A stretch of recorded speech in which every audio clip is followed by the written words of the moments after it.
And to the extent that those policies are working against what the Fed's trying to accomplish, they are really in no man's land in terms of a struggle. I think if I am Chairman Powell, I stay.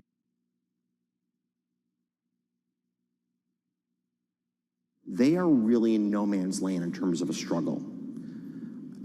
I think if I am Chairman Powell, I stay the course that I'm on, as unnerving as that is, because to see inflation running this hot is really unsettling. You know, there's a fear that we unanchor inflation expectations.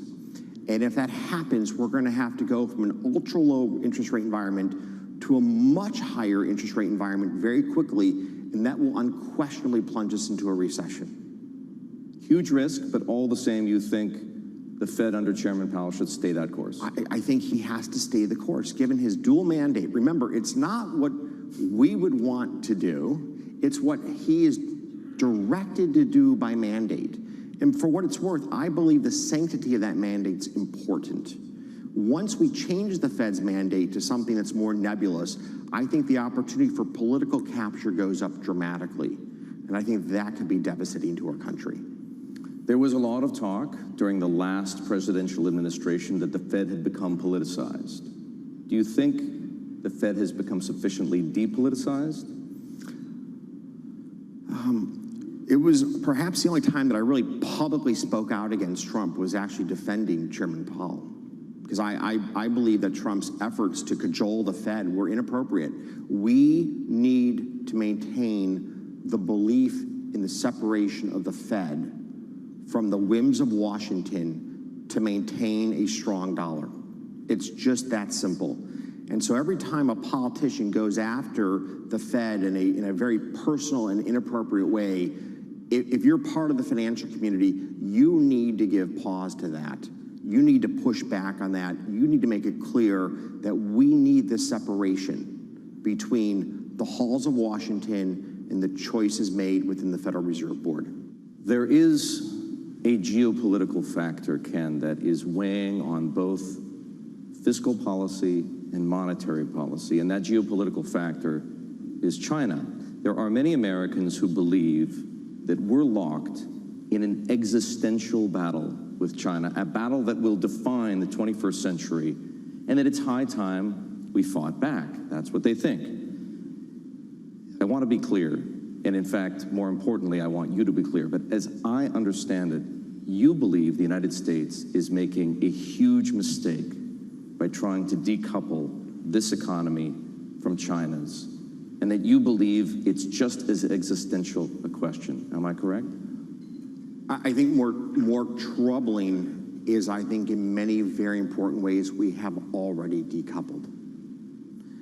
By restricting Chinese access to American semiconductors and to American software, we have pushed them into a national campaign to eliminate their dependency on the West in technology. So you can imagine a world where there's two completely independent hardware and software stacks. So in the United States, for example, it's Intel, it's Windows, it's Intel, it's Linux, and then it's the software ecosystem that lives on top of that is used by so much of the Western society, from Germany to France to Canada to Japan to Australia. I mean, the United States' dominance in technology over the last 50 years has been just stunning and a huge source of economic growth in our country. By cutting the Chinese off from access to American technology, we're forcing them to, in some sense, their space race is to become technologically independent. And in their space race, they're gonna win. They're gonna make this happen. You know, they graduate about 2 times as many graduates a year from college as we do, half of whom have STEM degrees. In contrast, about 22, 23% in the United States. So they're graduating ballpark 5 times more engineering talented professionals than we are per annum. The belief that we will be technologically dominant against those statistics is simply naive, misplaced. And so as the Chinese build out their semiconductors of this decade and their technology stack of this decade, not only will they use it in the biggest market in the world, which is their own domestic market of 1.4 billion people, but they'll push it to all their trading partners, the Brazils of the world, the Chiles of the world, all of Africa. And I can picture a world in 30 to 40 years from now where, in some sense, we have divided the world up between East and West technologically. And given the massive scale economies they have, I don't like our position in that outcome.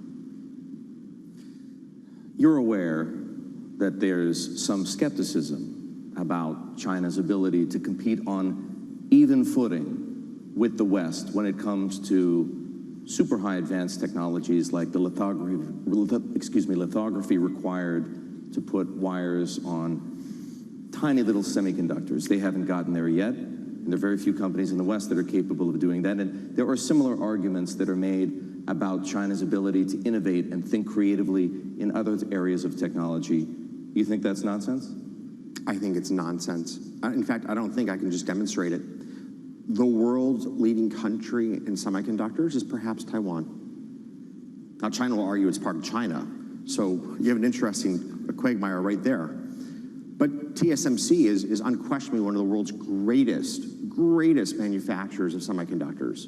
Now, they don't have the entire solution. They still buy a variety of equipment from around the world, but talk about being a powerhouse. You know, AMD's chip, which right now is the dominant chip in the Intel-AMD war, is made by TSMC. It's made by TSMC. And going back to my point earlier, China views Taiwan as part of China. There's no way they will be technologically impotent compared to America over the next 20 years. They will get there one way or another. Ken, what do you say to Americans who are angry that engagement with China until now has been on China's terms, and partly, if not largely, as a result of that dynamic, the United States has lost some of its technological superiority? What don't they understand about China? Well, I think there's actually a far more troubling part of this story. So first of all, let's go back to the theory of the case. China is going to evolve towards capitalism. The United States embraces that transformation wholeheartedly because our theory of the case was as they became capitalistic, they would embrace democracy.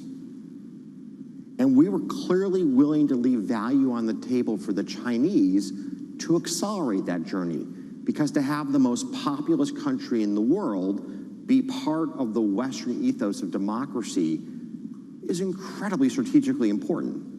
And it's a much better outcome than facing, for example, the dynamic that we faced between us and the Soviet Union for 50 years post-World War II, right? Which path would you pick? You want to bring them into our sphere of thought, and our belief was that them becoming capitalists would inevitably bring them into being a democracy. When we wrote the rules of the road with them, we did it with this mindset of making that happen. Now, let's take a step back. Unquestionably, the American consumers writ large won huge. China became a huge source of goods that we consume in the United States at an incredibly low cost. I mean, a giant consumer windfall for Americans. You walk into Walmart, I mean, just flip everything over. Made in China, made in China, made in China. The challenge that we underestimated was how devastating this was going to be to small towns that would have a single factory that would shut down as its manufacturing was moved to China. That was the giant policy error that I think we all underappreciated. Wasn't how it was going to impact New York City or Chicago or LA, but how it was going to impact a small town in upstate New York or Michigan or in Ohio who lost jobs that would never be replaced to China.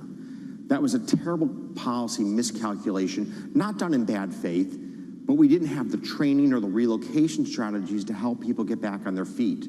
And so a substantial number of Americans really felt the brunt of this policy in a way that was not appreciated, I think, in the halls of Washington again, or by economists at the time, and we've been slow as a nation to respond to that. So, you're willing to bet, you just said it a few moments ago, on China's ability and China's will to compete. Are you willing to bet on America's ability and will to compete? We need to get back to our core values if we're going to win. What does that mean? That means that our children in school need to be taught the virtues of competition and of winning. They need to be taught the virtue of earned success. It can't be that every time a race is won, there's 2 gold medal winners.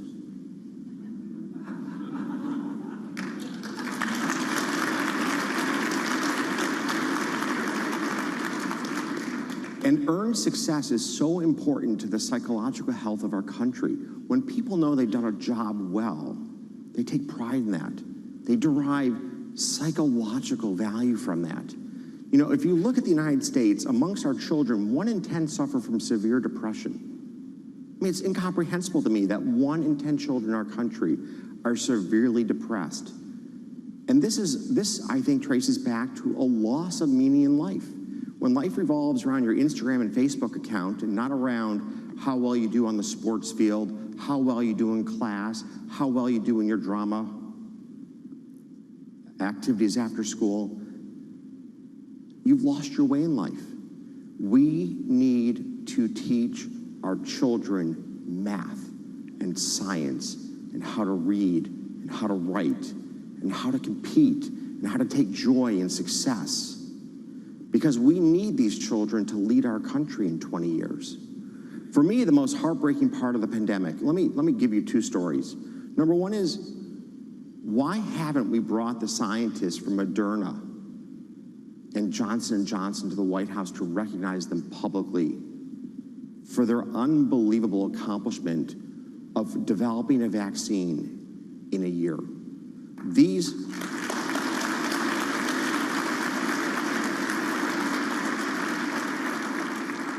men and women are the heroes of our lifetime, and yet they're nameless to everybody in this room for all intents and purposes.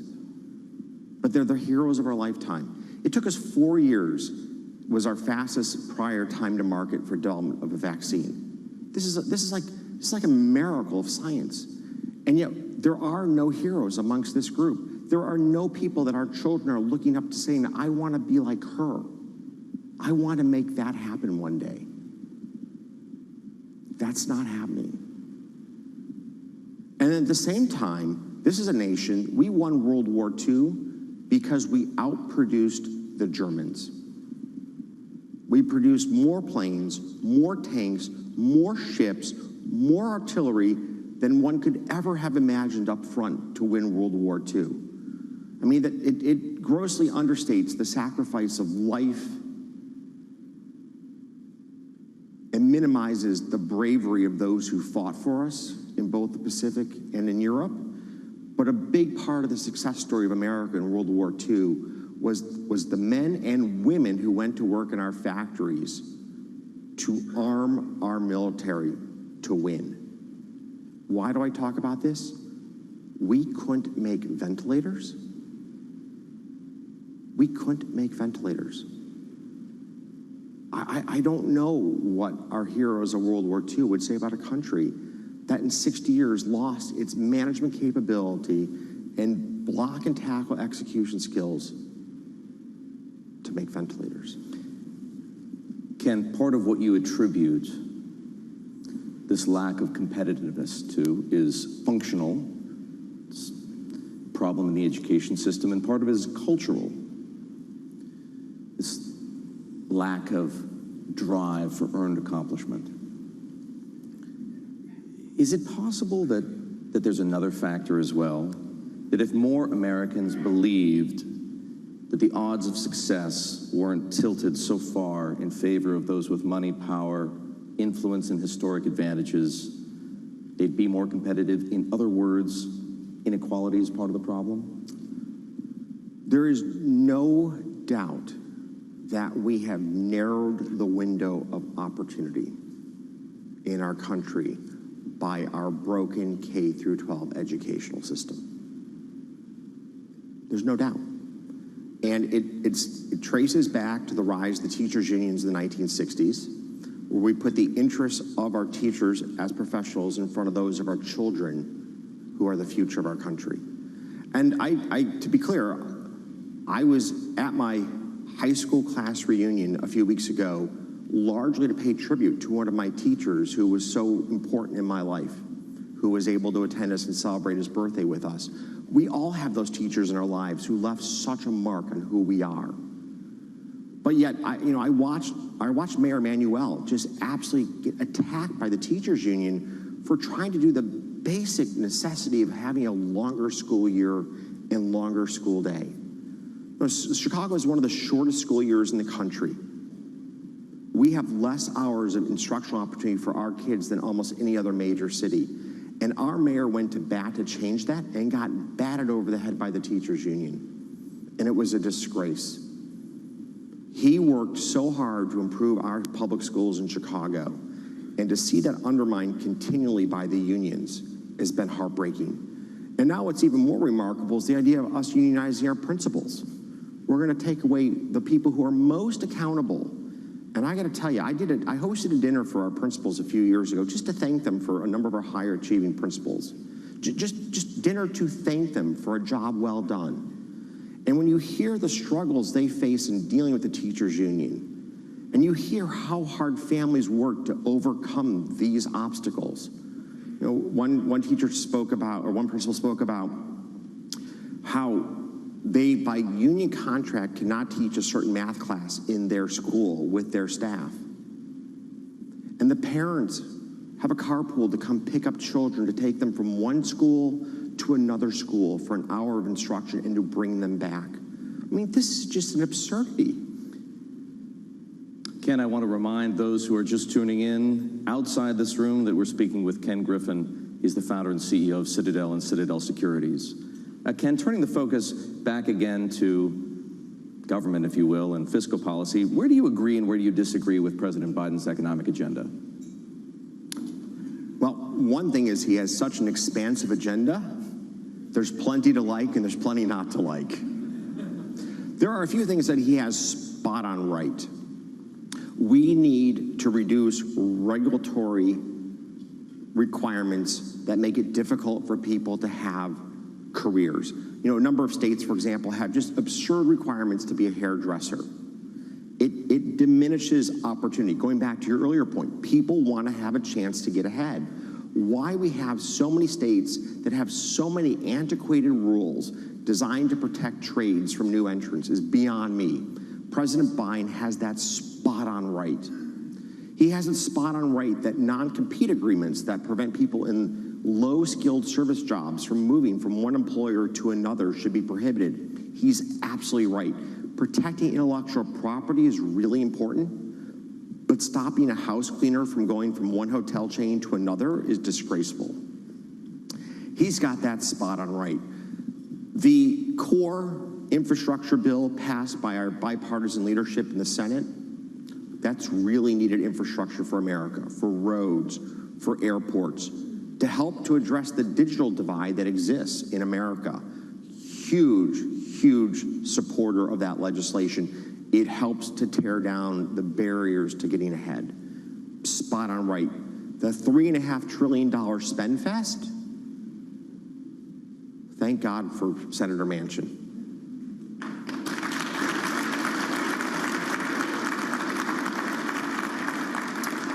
And he's spot on right. We are not in a position to be taking on crippling debt at the end of an era of taking on crippling debt. To engage in just an absolute, there's not like a portfolio of pork belly spending unlike any we've seen before. Here, this sums it up. We can debate EVs and their impact on climate, but if we're going to agree that electric vehicles are good for climate change, then I don't see why one vehicle is better than the other. But they want to have a subsidy for electric vehicles made in America in unionized plants, but not plants that are not unionized. This is really an incredibly partisan and, in my opinion, corrupt piece of legislation. And I give Manchin credit for having sworn, he says in his op-ed, I swore an allegiance to the nation and the fidelity of its constitution, not to a political party. I wish we saw more people in Washington who understood when elected to office, America comes first.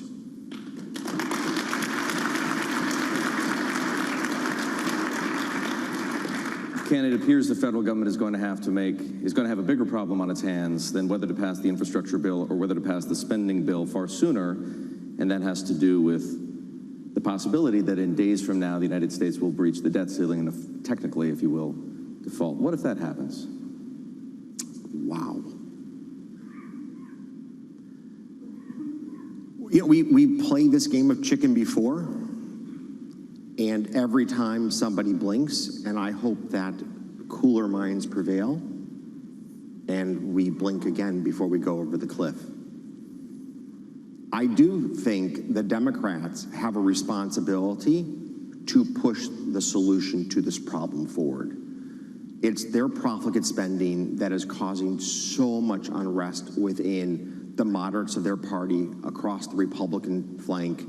They need, if they're going to try to push a $3.5 trillion spending bill, they should be pushing, first and foremost, the solution to the debt ceiling issue. They've got to give on this front. Not the Republicans, not Senator McConnell. Look, I think Senator McConnell's in a really tough spot to be put, like, you're supposed to sign off on a spending bill that not one member of your party approves of. This is where we need compromise. And both sides need to come to the table to compromise, and one side's not even at the table right now. Ken, a few questions for you about the markets in which your companies operate. Citadel Securities is at the center of the debate over so-called payment for order flow, or buying the right to execute buy and sell orders from brokerages such as Robinhood or Charles Schwab. And it's one of the reasons that you had to testify before Congress over the GameStop situation earlier this year. To those uninitiated, payment for order flow is why retail investors can effectively trade for free. But critics argue that there's nothing free about it, and the hidden costs of why firms like yours are making so much money, hidden costs, excuse me, are the reason firms like yours are making so much money as market makers. I'm not going to get into that debate over whether it is beneficial or whether it's not beneficial. We can litigate that elsewhere. But there is, Ken, a renewed interest in Washington in regulating payment for order flow. And I'd like to know what's at stake for Citadel Securities if payment for order flow were banned. Let us hope that in Washington we maintain the status quo, that brokerage firms have a duty to secure the best execution they can for their customers. That's the basis on which we compete. That's the basis on which we win. Now, let's take a step back. Payment for order flow is a cost to me. So if you're going to tell me that by regulatory fiat that one of my major items of expense disappears, I'm okay with that. You would be quite fine if payment for order flow were to disappear tomorrow. At 100,000 feet, I'm quite fine with that. So long as we leave the standard that execution quality is how orders should be allocated amongst market centers. Now, having said that, I think that the diminution of participation in our capital markets from the reintroduction of commissions would be a huge loss. I hat off to the team at Schwab, which is now Schwab Ameritrade or E-Trade or Robinhood, for really democratizing finance in America. It hasn't all been good, but it's been really good in broad strokes. And free trading has been a big part of the story. The cost of trading has come down dramatically since I was in college. I used to spend $20 or $30 a trade. Now you can trade for free. And work by firms like Citadel Securities made that a reality. So from my vantage point, we want to hold on to this democratization of finance that's taken place. If payment for order flow helps to maintain that as a reality, I think that's good for everybody. But from my vantage point, having one of my major cost lines eliminated, I'm going to be a winner in that scenario. So I find this to be a very curious debate that we're seeing unfold in Washington, because as I testified, All I want to know is what are the rules of the road. If I have to drive on the left, I'll drive on the left. If I have to drive on the right, I'll drive on the right. Just tell me how you want me to drive. Others would love to know what you think about crypto. Cryptocurrencies have become a $2 trillion market. And a number of other big trading firms, including those in this town, such as DRW and Jump Trading, are making a big push into crypto. Do you believe in crypto? And even if you don't, Ken, should your businesses be active investors or traders in crypto anyway? That is a great question. So first and foremost, I wish all this passion and energy that went into crypto was directed towards making the United States stronger.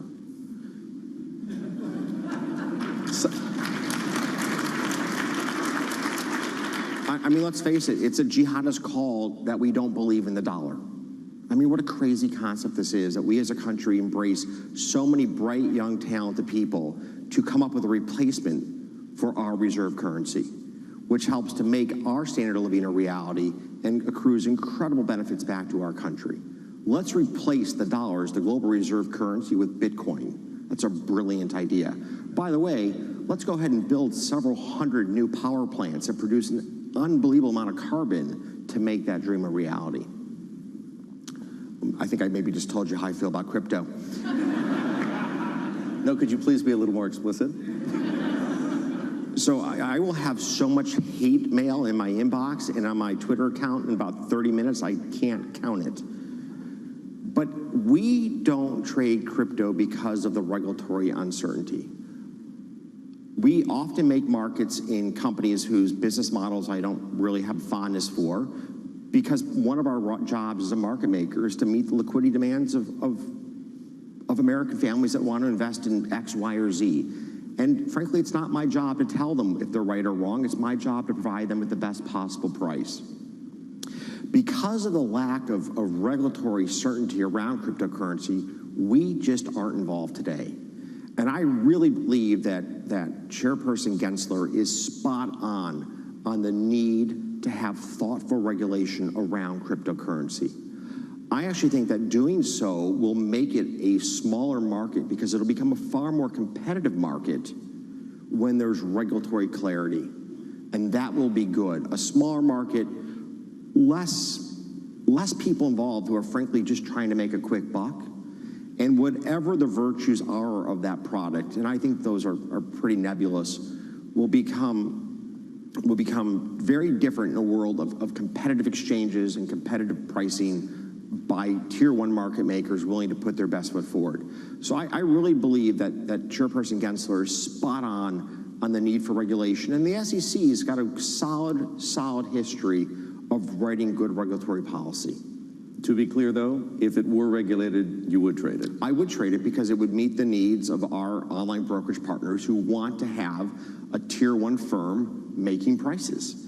I mean, part of the reason that we are so significant in retail market making is our incredibly high reliability. We're there every day and every minute of every day. And we provide a great service every day and every minute of every day. And they want us to provide pricing in crypto. I just don't want to take on the regulatory risk in this regulatory void that some of my contemporaries are willing to take on.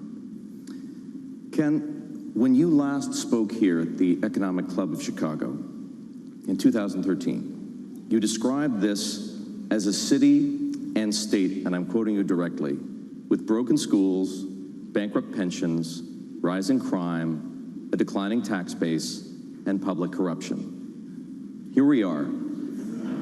It's 2021, 8 years later.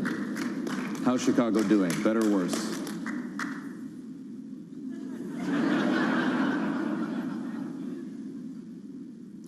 No, I can't believe I actually gave that quote because the bottom line is it's even worse.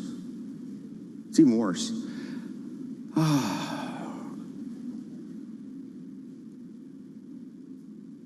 Since I last spoke in 2013, 25,000 of my fellow Chicagoans have been shot. And it is a disgrace that our governor will not insert himself into the challenge of addressing crime in our city. It is a disgrace.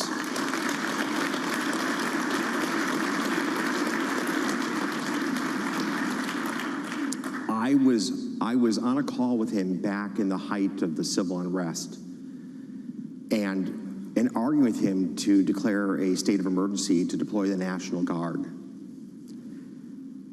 Now, the governor and I don't really get along in very much, as you might imagine, given some of the ballot initiatives that haven't gone his way. But I told him to deploy the National Guard, and he goes, it won't look good for there to be men and women on Michigan Avenue with assault weapons. If that saves the life of a child, I don't care. And he doesn't care. So we have our work cut out for us, because we have a government in our state that continually puts votes in front of people, votes in front of lives, votes in front of schools, and we need to start to take this state back inch by inch from people that put their politics first and put our people second.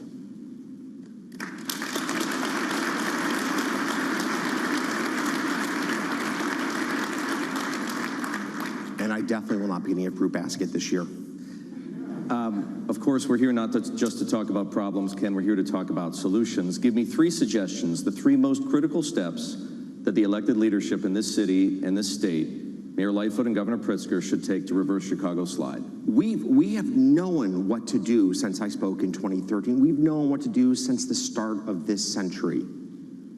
That's what makes this so frustrating. We need to reform our pensions to make the state fiscally sustainable. I do not see why new state employees are not put into Social Security like the rest of us. And to the extent that we want to augment their pensions, we have a defined contribution plan like the rest of us in this room have. That gets our spending under control in the long run. Number 2, and this is a far more recent problem, we need to support our colleagues in public safety, our police force. We need them.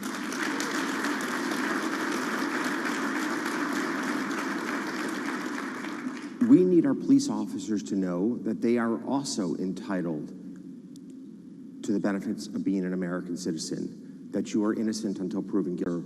If the moment you have to protect yourself, you have to wonder, will you go to jail? Will you lose your job? Will you be publicly persecuted and humiliated before any of the facts come forth? And that's where you are as a Chicago police officer today, and it's just wrong.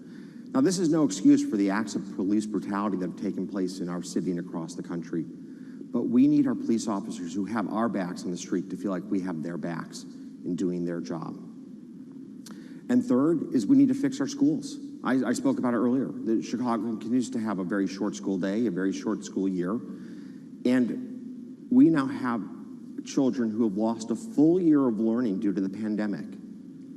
And there's no real plan to put them back on track. And we need to deal with that issue, and we need to deal with it here and now. Ken, at the risk of being blunt, why are you still here in Chicago? And why are Citadel and Citadel Securities still here in Chicago?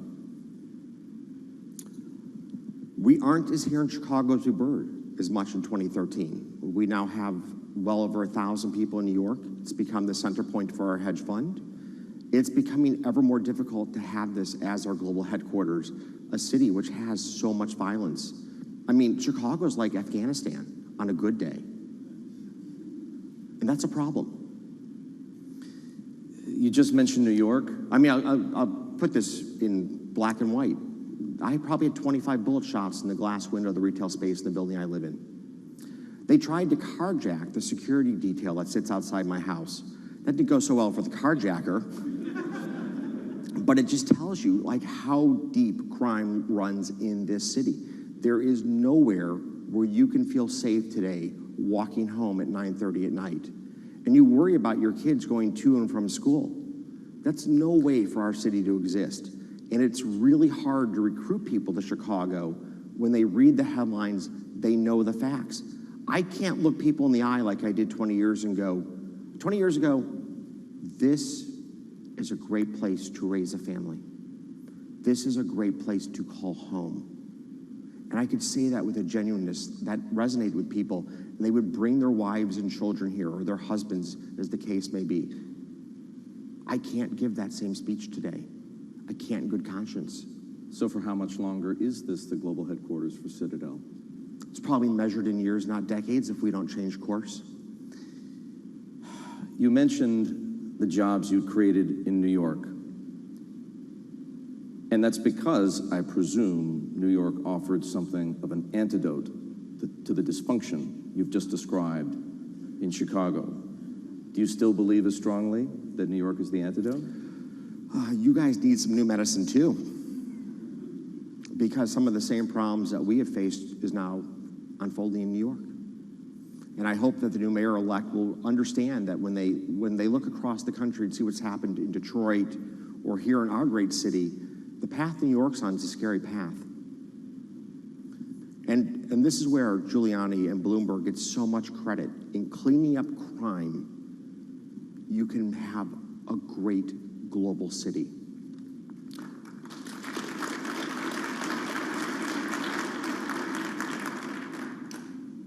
This may be the same question asked two ways.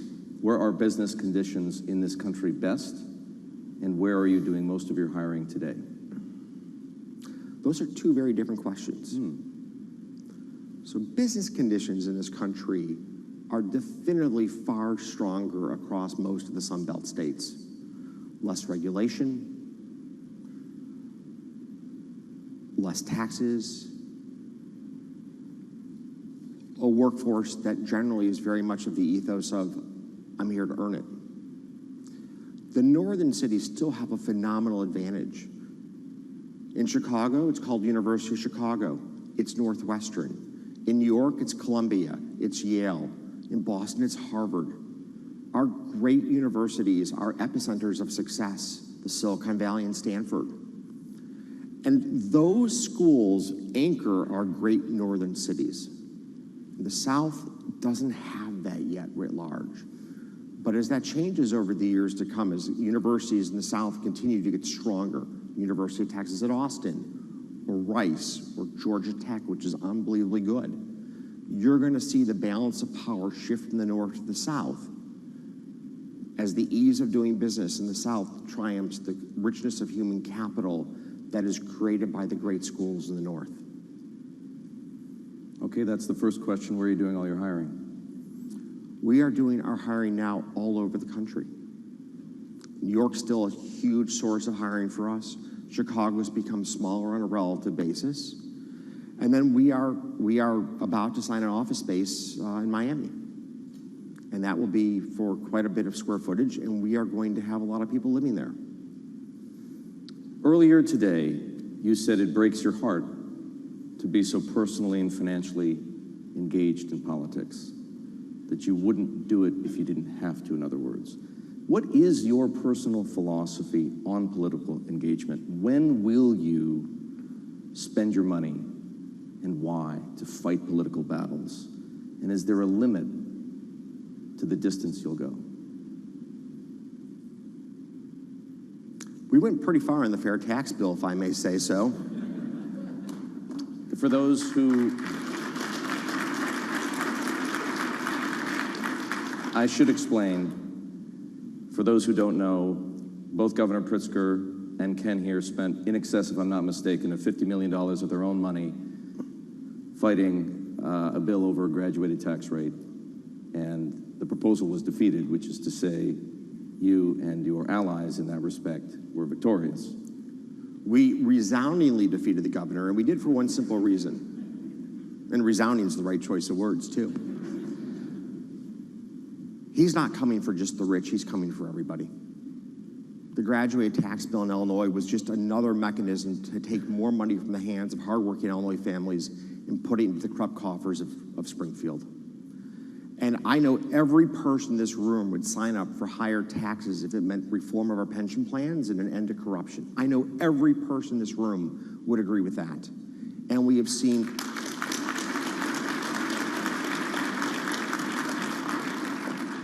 And I met with the governor on this very issue, and he talked about taking $50 million out of the IT budget. $50 million in a state that has a $240 billion problem. He lives in a different reality. I mean, if you look at this state, Exelon just got a $700 million bailout for its nuclear fleet, having admitted it was engaged in corruption just a few months ago. There is no ends to the amount of corruption that takes place in Illinois, and it loses the credibility of Springfield and of the House of the Governor. So Illinois has to put its house in order, and we've got to do it quickly, because every single day that slips through our fingers, the liabilities get bigger and the ability to change course gets smaller. And I really hope, and this is what kills me, J.B. Pritzker, Governor Pritzker, understands the math. He understands the issues. I can't believe he won't actually use the stunning amount of political capital he had to fix the problem.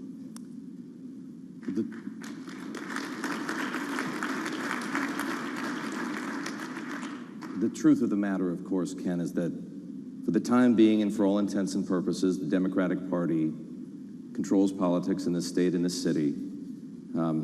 What is the future for that party, and who will you support in the race for governor?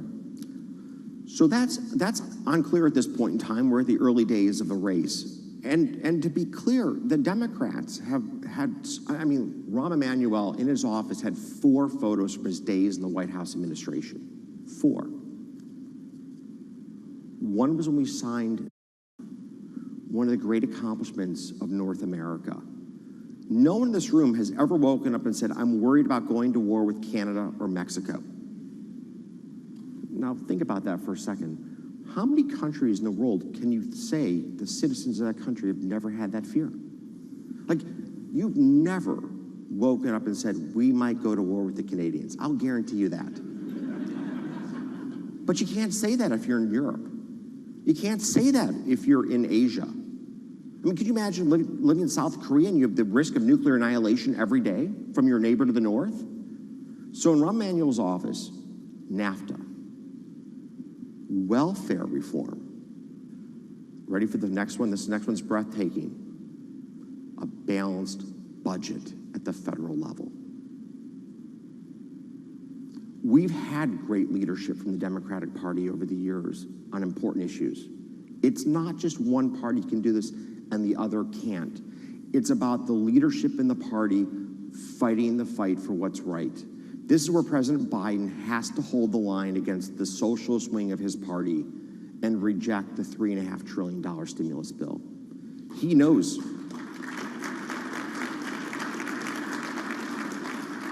He knows that's the right thing to do. And so I've supported people from both parties in races across the country, Democrats and Republicans. I don't care about the sticker on your back. I care about how you're going to play on the field and what you're going to stand for as a politician. Ken, you spoke favorably about your interactions with the Trump administration and recalled the one time in which you spoke out publicly against the president. Would you support Donald Trump if he runs again for president in 2024? I think it's time for America to move on.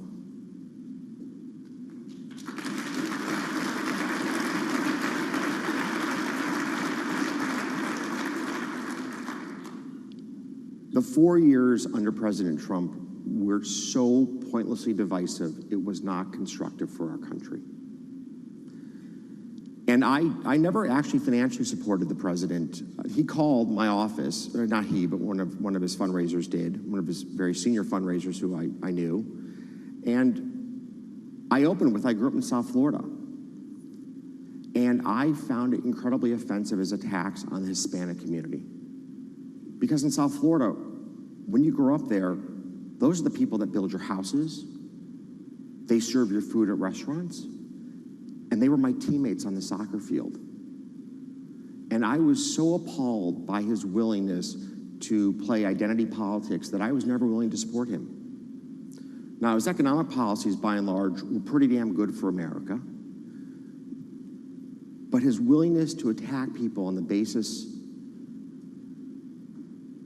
of where they came from or their color of their skin was completely inappropriate, and we need to put that chapter in American history behind us.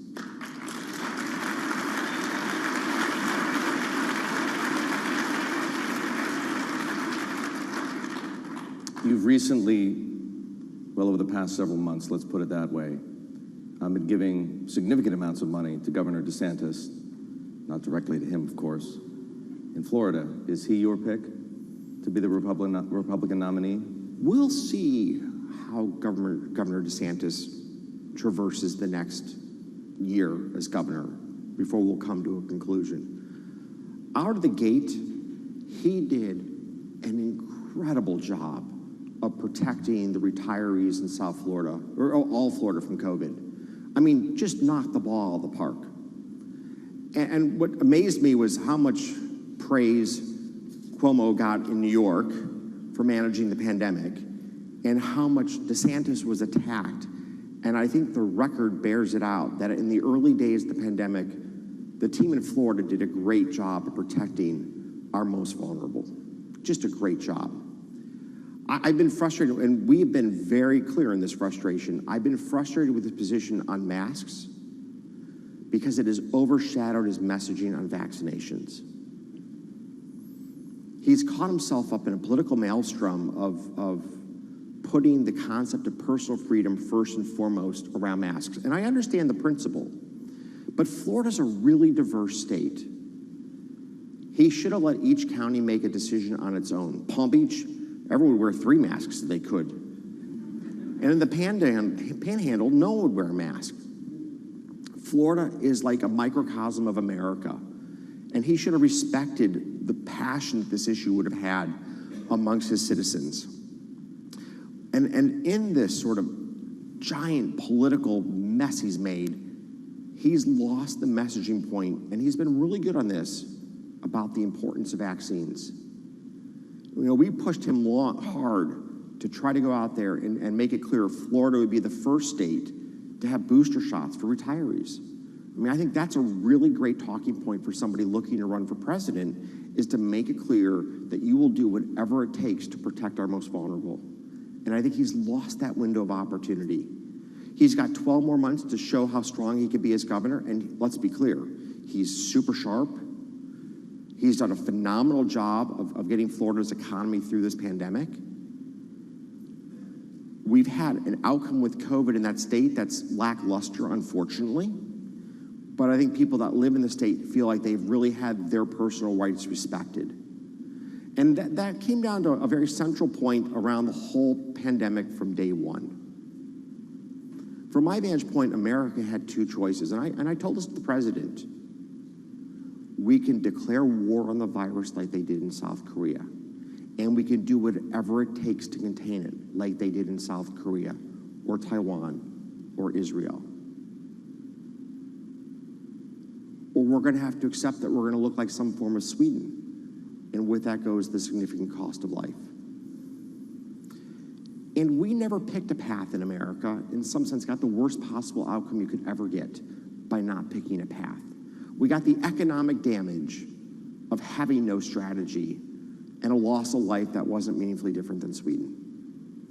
But holistically, our country wasn't willing to declare war against COVID-19. One of the areas that we funded right out of the gate was for contact tracing for cell phones to mirror what they were doing in South Korea. And the pushback from big tech was like getting slammed by a tidal wave. It doesn't fit the marketing motto of privacy.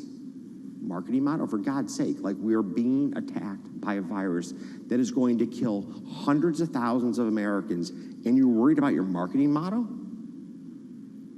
The country lost this battle in the first attack when we weren't willing to do what it took to shut down America, to truly contain COVID-19, and then to get back on our feet.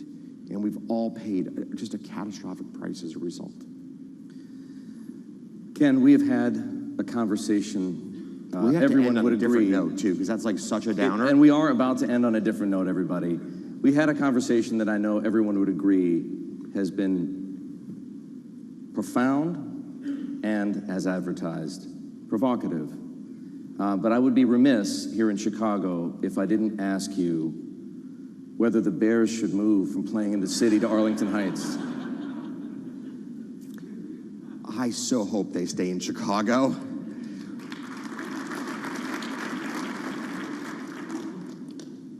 I see it as I lose my friends one by one from this great city. It's really strange to be home on a Tuesday night and not have somebody to call to go to dinner with. But that's the reality that I live in. I can't tell you how many of my friends are now holding in their wallets licenses from Florida, from Colorado, from Wyoming, from all over the country other than Chicago. And the combination of crime and a state tax that's incredibly higher than most states, people just don't want to call this home as they get older. And so not only are we losing a generation, and a really important generation of business leaders, we're losing the wisdom that goes with that community. And that wisdom is not just in the form of mentoring young professionals. And in this room is Andy McKenna. And I remember when I was in my 30s, Andy took me out to lunch. I'd never met him, to talk to me about the rich heritage of this city, where the baton is passed from one generation to another in terms of civic responsibility and duty. It was an incredibly touching gesture and moment. And he made it really clear that as an up-and-coming business leader, there are high expectations of how you will impact the city we live in.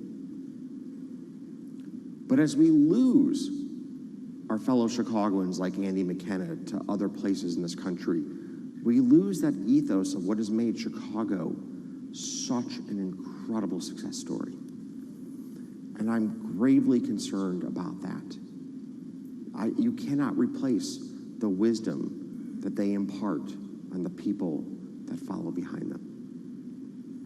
Ladies and gentlemen, Ken Griffin.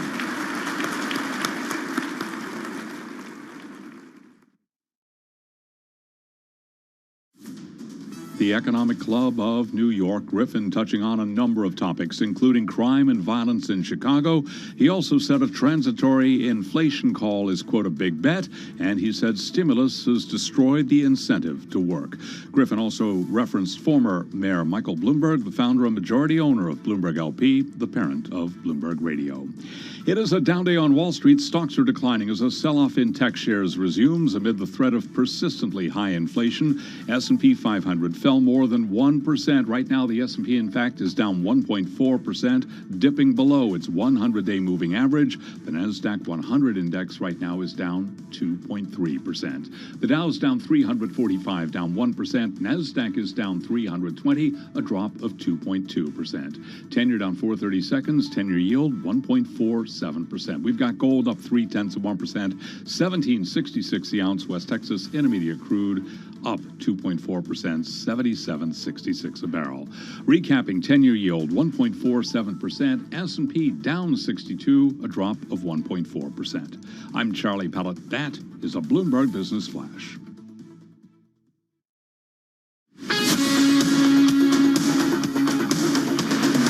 You're listening to Bloomberg Business Week with Carol Messer and Bloomberg Quick Takes Tim Stenovic on Bloomberg Radio. All right. Great way to start Monday. I got to say, that was a fascinating conversation that our Eric Schatzker had with Ken Griffin of Citadel, covering so much ground. I highly recommend. I'm sure it'll be on the terminal. You can listen to the whole thing. More than an hour, but they covered a lot and very meaningful and very deep. It was very good. If you want to look at highlights, check out the live blog available at T-Live on the Bloomberg terminal. All right, folks, it is Monday, October 4th, 2021, live in our Bloomberg Interactive Brokers studio, streaming on YouTube. This is Bloomberg Business Week. I feel like we are still in September based on the trade here, Tim. Yeah, I do too. Tech really taking a hit today. The NASDAQ down close to 2.2%. The S&P 500 at levels we haven't seen in months, down 1.4%. We're going to talk about that in just a moment. We're also going to talk about Tesla and Facebook on the move in different directions. There's reasons why. We're also going to find out about the ESG whistleblower calling out Wall Street. And also the Google-backed edtech firm bets on free math courses to add users. All that and more coming up until 5 o'clock. All right, folks, though, let's get to the markets and the Market Drivers Report. Let's set the Business Week agenda on this Monday. Matt Maley with us, Managing Director, Chief Market Strategist at Miller Tabak & Company, founder of the Maley Report. Check that out. He's on the phone from Newton, Massachusetts. Matt Maley, it is so good to have you here. Hope you are well. If you're short in this market, you're having probably a pretty good day, depending on your short positions and where. But it is a risk-off trade. How do you make sense of it, especially when I don't see a huge rally in gold? I don't necessarily see a reciprocal move when I look at the Treasury trade. Yeah, it's kind of a repeat of what we saw last year, or almost this time last year. We saw it earlier. It started earlier in September, but we did see that rise in interest rates. It started from a much lower level, but that really weighed on the technology stocks, and that's what's happening again now. I mean, as you mentioned, there's not much of a move today in Treasuries, but the problem is people are really worried about inflation, especially coming from this whole supply chain issue. And if inflation is going to move higher, that means rates are going to move higher. That hurts the tech stocks, and I think that seems to be the main reason why we're seeing that weakness today. But Matt, what changed between last week and this week? Why didn't we see these moves all pronounced last week? I mean, we haven't seen much difference in concerns about inflation, right? Well, I mean, I think a part of it has to do with the realization. I mean, to me, the biggest thing that I'm really focused on is the realization that's been happening really for the last 3 or 4 weeks. It's taken a little time, or maybe 5 weeks, where we see what's happened with China. I mean, this Evergrande thing seems to have died down, but it was not a Lehman moment, but it was an indicator of what China has been doing all year, and that is, going through a process of de-risking and de-leveraging their economy and their markets. And they're the second biggest economy in the world. They can't do that without having some sort of an impact on global economy and global markets. And I think people are waking up to the fact that, geez, if the Fed's going to be pulling back on some of their liquidity as well, does that mean that market, as expensive as it is, will it have to pull back a little bit? So you tell us, will it? And will it be official in terms of some kind of 10% correction or something even deeper? Well, I think it likely is, but that's okay, and that presents opportunities. Markets go up, markets go down, right? Exactly, and because we went so long without even a 5% pullback, and we barely got one last week on the S&P, I think it was 5.06 or something like that.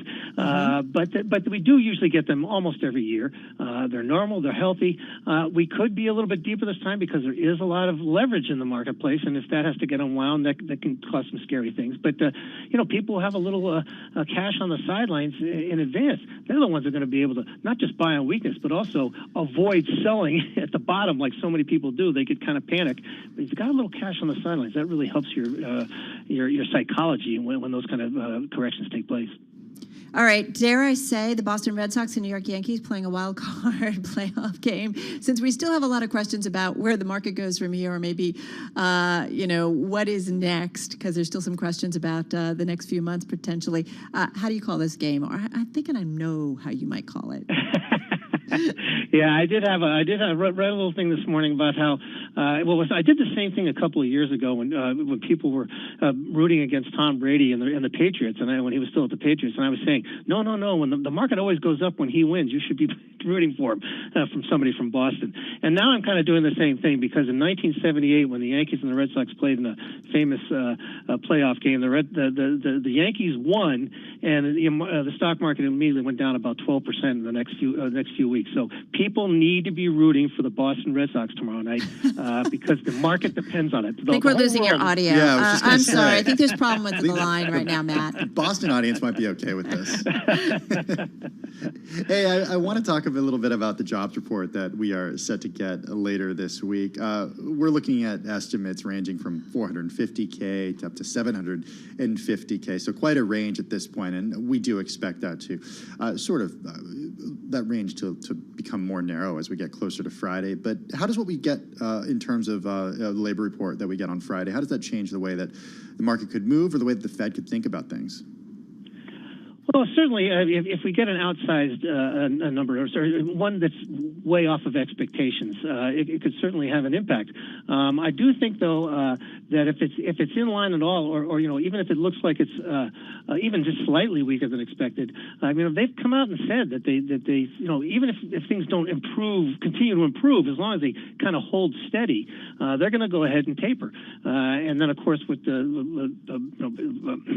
Chairman Powell said last week, where he's talking about how there's no question that inflation seems to be less transitory than he thought.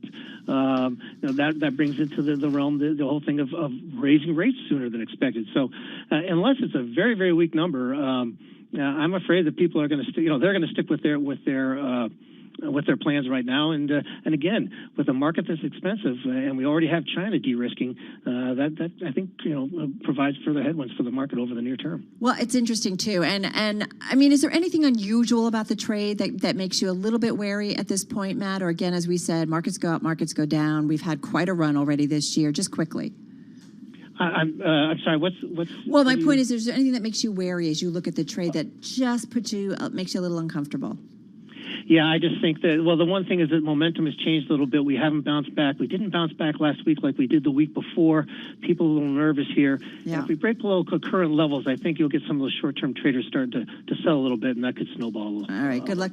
All right, really appreciate it, Matt. Good luck with that game, kind of, tomorrow night. Matt Maley over at Miller Tabak and Company. Let's do the Bloomberg Business Week Bite of the Day, one number that tells us a lot. It's brought to you by GEP. GEP helps businesses transform supply chains with strategy, managed services, and AI-based cloud-native software.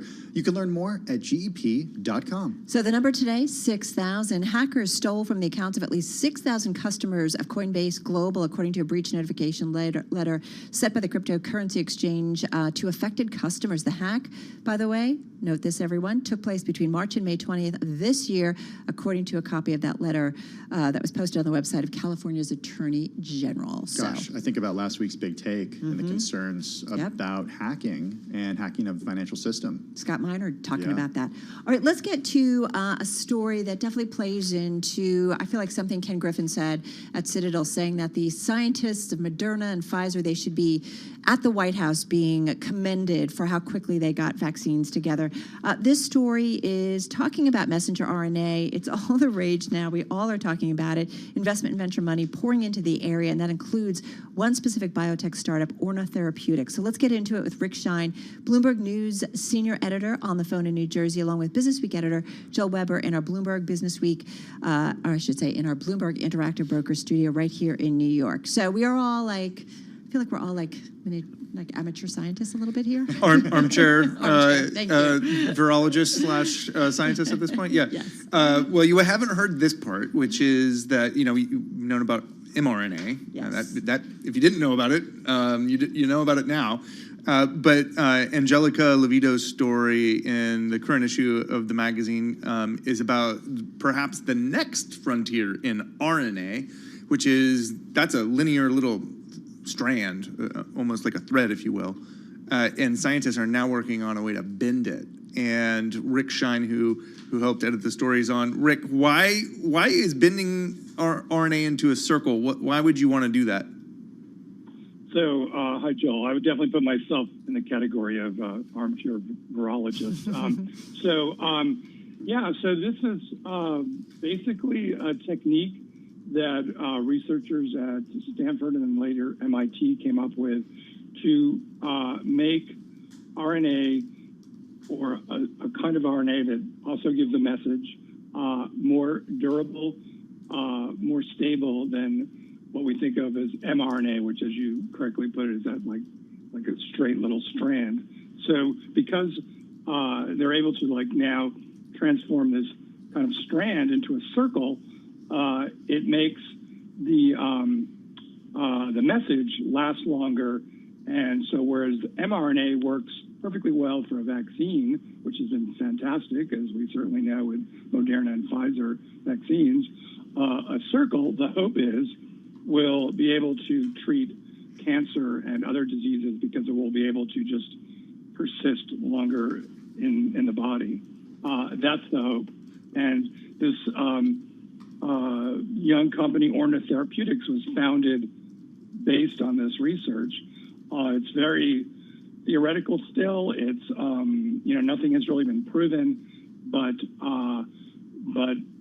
investors are excited enough to put in $100 million, which is not nothing. And Orna, it's like it's kind of the story though of just like everybody's looking for exposure to like what could be the next thing here, and obviously mRNA has potential to do a lot of things other than just fight COVID, and this could be potentially one of those things that it could be working against. So who's behind Orna? Who are the players there? So Orna was created by a group from MIT. Let's see. It's this guy.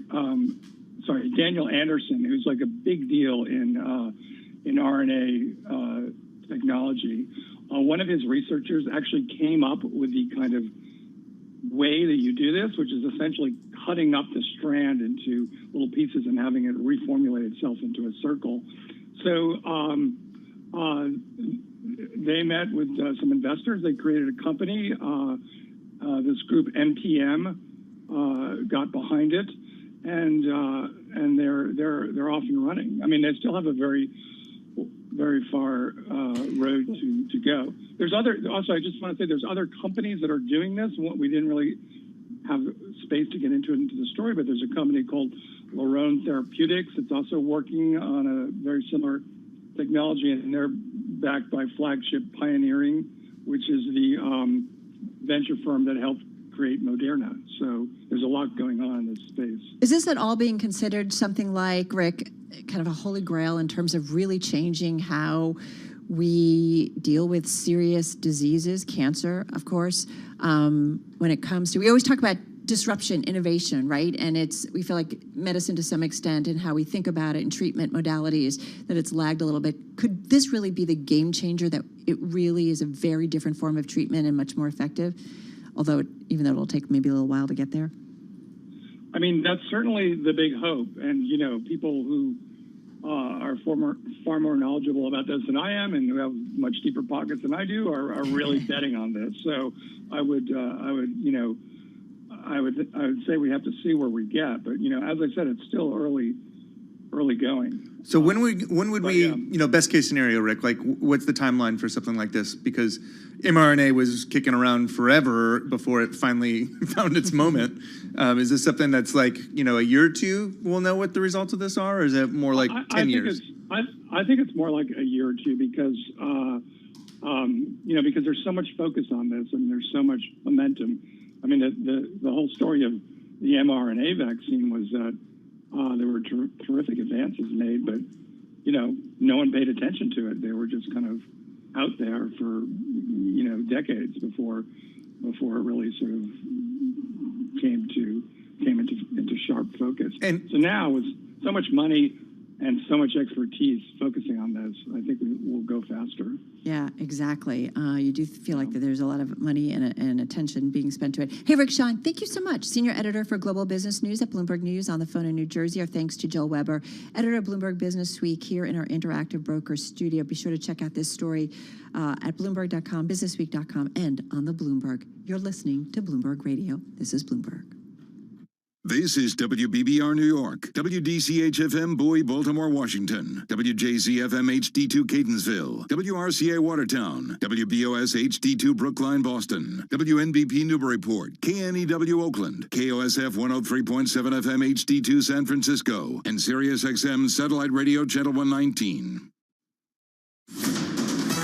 Markets, headlines, and breaking news 24 hours a day at Bloomberg.com, the Bloomberg Business app, and at Bloomberg Quick Take. This is a Bloomberg Business Flash.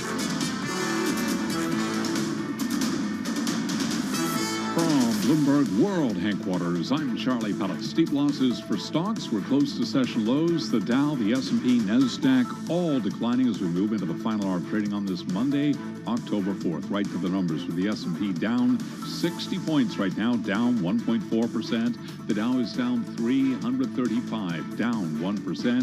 NASDAQ is slumping 310, down 2.1%. The NASDAQ 100 index down 2.2%. Stocks are declining as a sell-off in technology shares resumes on the threat of persistently high inflation. 10-year yield 1.47% right now. Gold, spot gold up 0.3%, $17.66 the ounce. West Texas Intermediate crude oil rallying 2.4%, $77.68 a barrel. Hedge fund manager Ken Griffin says he will not support Donald Trump for another run for president, telling our Eric Schatzker at the Economic Club of Chicago, quote, "I think it's time for America to move on." He also said stimulus has destroyed the incentive to work, and a wide-ranging conversation. He also talked about getting workers back to the office. If you are early in your career, you are making a grave mistake not being back at work. It's incredibly difficult to have the managerial experiences and the interpersonal experiences that you need to have to take your career forward in a work remotely environment. Work remotely is very good at maintaining the status quo, but the world's not static. Citadel's Ken Griffin. Facebook users around the world are reporting they are unable to access its family of social media apps, including the main social network, photo sharing app Instagram, and messaging service WhatsApp. Right now, Facebook shares down 5%. I'm Charlie Pellet. That is a Bloomberg Business Flash.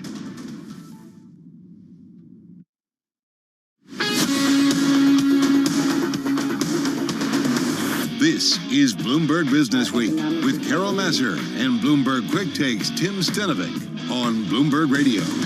All right, so you know it's attracting a lot of money. Bloomberg Intelligence, in fact, expects ESG ETFs to reach $1 trillion, ESG debt $11 trillion by 2025. It's enticing and perhaps still a bit confusing, got to say, Tim, when it comes to investing in the ESG space. We're talking about environmental, social, and governance investing. And in a Saturday column, Andy Brown writes about this. Yeah, does it really have the effect that people think it's having? He writes about someone named Tariq Fancy, who was an evangelist for the idea that capitalism can help save the planet from global warming. Andy Brown joins us now. He's editorial director at Bloomberg New Economy. He joins us on the phone from New York City. Hey, Andy, so what happened to Tariq Fancy? I mean, he was all about ESG for years at BlackRock. Indeed, he was. He ran ESG at BlackRock for 2 years. He was, as you say, absolutely convinced that capitalism and capitalist markets could save the planet from climate change. And after 2 years at the world's largest asset manager, he came to the conclusion that this was entirely illusory. And the idea that Wall Street is part of the solution rather than the problem, in his view, simply delays real action. And he thinks that what's absolutely necessary is for government to change the rules of the game and to impose a price on carbon emissions, thus forcing companies to take responsibility for their own polluting behavior. Well, the whole idea is right. I mean, Andy, how many conversations do we have? And you pick your investment firm, they're happy to come on and talk about their ESG funds and their ESG space and everybody being all in. And what's interesting, though, as he points out, and as you write, you know, just by saying we're not going to invest, let's say, in oil companies or what have you, somebody else will be very happy to pick up that and put their money into that space. Exactly. As he writes in a very lively way, and he says, you know, losing 10% of your shareholders is not the same as losing 10% of your customers. You lose a customer, you've lost a customer. You lose an investor, you just go out and find another one. But he makes the point, actually, that, you know, these funds that advertise themselves as ESG funds don't actually put anything new into the market. It's not like they invest in green projects and initiatives which otherwise wouldn't find funding. Basically, they take the universe of available assets and chop them up into sort of smaller pieces with a kind of a green hue. And in fact, academic research shows that a surprisingly small amount of the weighting of these funds is actually green. The rest is more or less business as usual, with a weighting towards large cap companies. In fact, what Tariq says, in fact, is that, you know, it's designed really for purposes of differentiation. So ESG is this new thing. It's an exciting new product, good for the planet and good for your pocketbook, you know, but in fact, you know, he says essentially it's just a mechanism for which these fund managers can earn fatter fees. So he lays out the problem, but does he lay out a solution, Andy? Well, he doesn't. And I asked him about this. He was on my show the other day. And I said, look, you know, it's just what you've said. I mean, you lay out all the problems here. What's the solution then? And actually, I also had Anne Simpson, who runs sustainable investing for CalPERS, the Canadian pension fund, $500 billion under management. And she said, look, you know, it's not an either or. That, you know, it's an and government does have a role to play, and civil society does, and investors do. And she actually gave a concrete example of how they combined really can change things. And the example she gave was this activist hedge fund, Engine Number One, which replaced 3 directors at ExxonMobil this year, backed by culprits, because it didn't think that ExxonMobil was moving fast enough on a green transition. You know, it's interesting because I have a lot of conversations with folks too, Andy, and it can't be just, I know net zero is the focus so much for a lot of ESG at this point in terms of, you know, if you create emissions, they're balanced by absorbing basically an equivalent amount that's out in the atmosphere. But we really have to get to a way where we have alternatives that don't create anything bad for the atmosphere because it's rapidly going out of control. And unfortunately, there's not a lot of transparency in this ESG space right now, at least not for every part of the letters, if you will. Some of them are easier than others, but we've really got to think about it differently, especially when it comes to the environment. Yeah, exactly. And that was the point that Anne was making, that this is a vital role that government regulators have to play, which is to force companies to publish their climate risks and opportunities so that investors can make real decisions about where they put their money. But on the question of divestment, I also had on the show Noel Quinn, the CEO of HSBC, and you know, he made the point, and it's a very reasonable point, that you know, divestment doesn't actually do much good. Right. That we're going to be living with polluting industries for a long time, whether we like it or not. And the trick is to work with them on solutions rather than to completely cut them off. And actually, I think pretty much everybody agreed on that point. So, Andy, just in the last 45 seconds that we have left with you, what are takeaways for investors and listeners who are listening right now? Well, I think Tariq makes a good point. I mean, he's drawn attention to abuses in a big, growing financial industry, which Anne describes as being snake oil, sort of pretending that it's the answer, but not really. But I think probably to Anne's point, he overstates the case, and that solutions in this area really are going to require a coalition, everybody pulling together and forcing change on companies from within. Smart conversation, and you're making me think, okay, we've got to get him on our air too, because we talk so much about ESG, and maybe the two of you can join us and we can continue this conversation here on Bloomberg Radio. Andy, thank you. Andy Brown, editorial director at Bloomberg New Economy, on the phone in New York City. We have these conversations. The ESG space is exploding. Everybody wants to be involved, but there's a lot more to be developed there. There is, and I wonder how backlash will, or if it will continue to grow. Yeah, and you know, I think many people are calling for more transparency. All right, now let's get a check on world and national news. Over to Nancy Lyons in our 99.1 newsroom in the nation's capital. Hey, Nance. Hey, Carol. President Biden says the U.S. government is at risk of breaching the legal limit on its debt in 2 weeks, and he's blaming Senate Republican leader Mitch McConnell for what he describes as a meteor heading for the economy. He says it's disgraceful and irresponsible that Republicans are not joining Democrats in voting to raise the debt limit. Republicans in Congress raised the debt 3 times when Donald Trump was president, and each time with Democrat support. But now they won't raise it, even though they're responsible for more than $8 trillion in bills incurred in 4 years under the previous administration. Biden says that $8 trillion incurred under the Trump administration amounts to about a quarter of the country's outstanding debt. Former White House Press Secretary Stephanie Grisham is promoting her new book, I'll Take Your Questions Now, in which she details her life in the Trump White House. She talked about it during an interview on Good Morning America and shared her concerns about another Trump presidency. I am terrified of him running for president in 2024. I don't think he is fit for the job. Grisham says she regrets enabling a culture of dishonesty at the White House. 2 scientists from California are taking home this year's Nobel Prize for Medicine or Physiology. They are David Julius of the University of California, San Francisco, and Artem Patapushan of the Scripps Research Institute in La Jolla. They're being honored for their discovery of receptors for temperature and touch. Global news 24 hours a day, on air and on Bloomberg Quick Take, powered by more than 2,700 journalists and analysts in more than 120 countries. I'm Nancy Lyons. This is Bloomberg.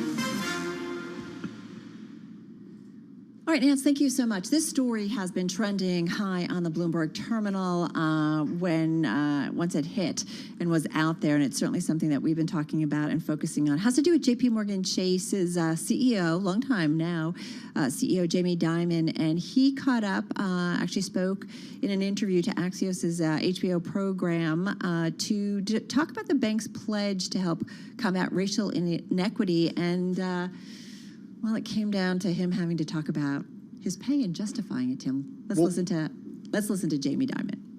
Is it fair that you make 400 times what the average J.P. Morgan employee does? But my board decides what I make. Well, yeah, but I'm the chairman of my board, and if I told my wage committee to lower it, they'd lower it, right? Like we can, like is it like from a fairness standpoint? They would not. They would be offended.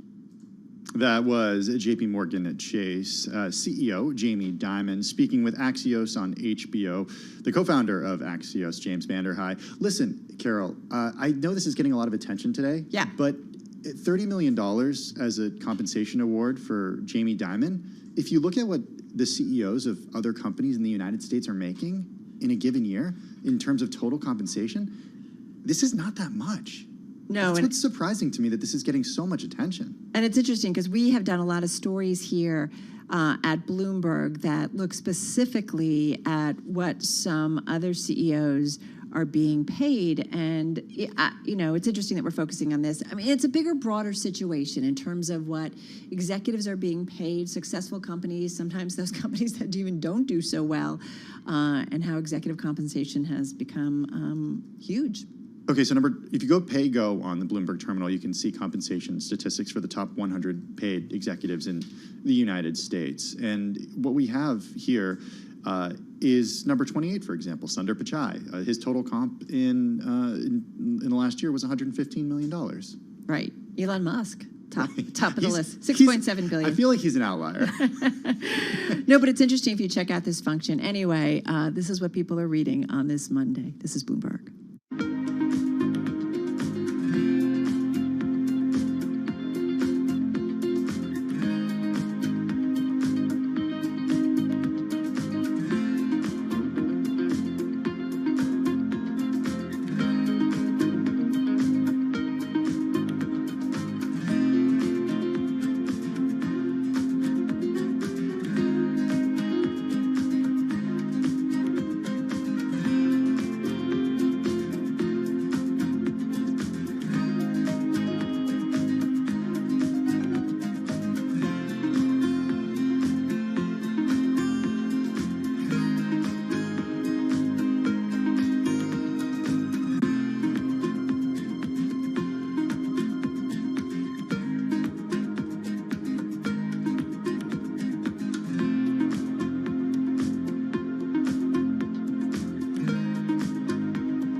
updates, headlines, and breaking news 24 hours a day at Bloomberg.com, the Bloomberg Business app, and at Bloomberg Quick Take. This is a Bloomberg Business Flash.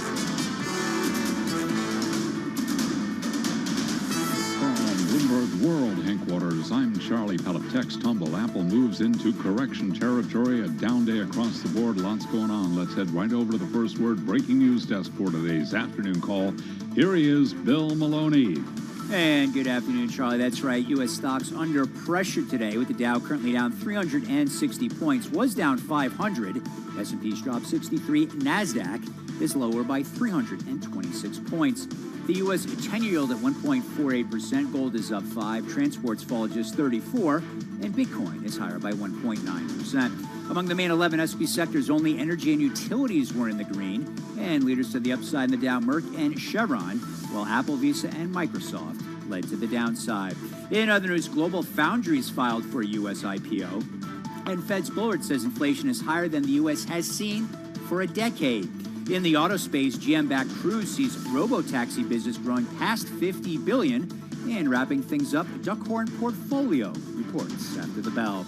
Live from the first breaking news desk, I'm Bill Maloney. Charlie? Okay, we thank you very much, Bill. And to hear live breaking news over your Bloomberg type squawk, SQUAWK on your terminal. I'm Charlie Pellet. That is a Bloomberg Business Flash. All right, Charlie, thank you so much. You are listening to Bloomberg Business Week on this Monday. Carol Masser along with Tim Stenovic. And we've been watching shares of Tesla. They were up more than 4% at their highs today, still up in what is an overall down market, still up almost 1%. And they're higher following some upbeat news over the weekend. Tim, the electric car maker reported record third quarter deliveries that easily beat the estimates that were out there. 241,300 cars were delivered worldwide in the third quarter. As Carol said, a record for the EV maker led by CEO Elon Musk. Joining us now is Dana Hull, technology reporter at Bloomberg News. She joins us on the phone from our San Francisco bureau. Dana, when these numbers came out on Saturday, what was your reaction? Well, it's interesting because so much of the game is about beating expectations. And so, Bloomberg, we had estimates of around 223,000. Tesla itself sent estimates to investors of 221,000. And then they beat quite handily, which I actually wasn't surprised about. But I guess it makes me question, how good is everybody's model? Good point. But I think the reason why it's important is because, for so long, one of the things that we've heard from, the bears or the short sellers is that there's got to be a demand cliff. I mean, how many people really are there in the world who want to buy new Tesla cars? And with more electric vehicles coming onto the market, at some point, Tesla's going to hit this wall where they're not going to be able to continue to grow. And not only did they grow, but they grew in the face of this chip shortage and all of these logistical challenges, and they just did really well. I mean, they're really close now to making, 250,000 cars a year, which is just something that no one ever thought was possible, a decade ago. So it bodes well for them going into the end of the year. Yeah, exactly. And what's interesting, another story on the Bloomberg talks about that this stock, it's hard being short it lately because it has had such a rally from its 2021 low that was hit back in March. I think it's up more than 40%. Dana, you know this company, you understand it, but you also see that it's becoming a marketplace that once was kind of all, Elon kind of had it all to himself when it came to EVs, especially higher end EVs. There's more coming into the market. Do you think he can maintain, or are you hearing from folks who watch this industry that he can maintain it?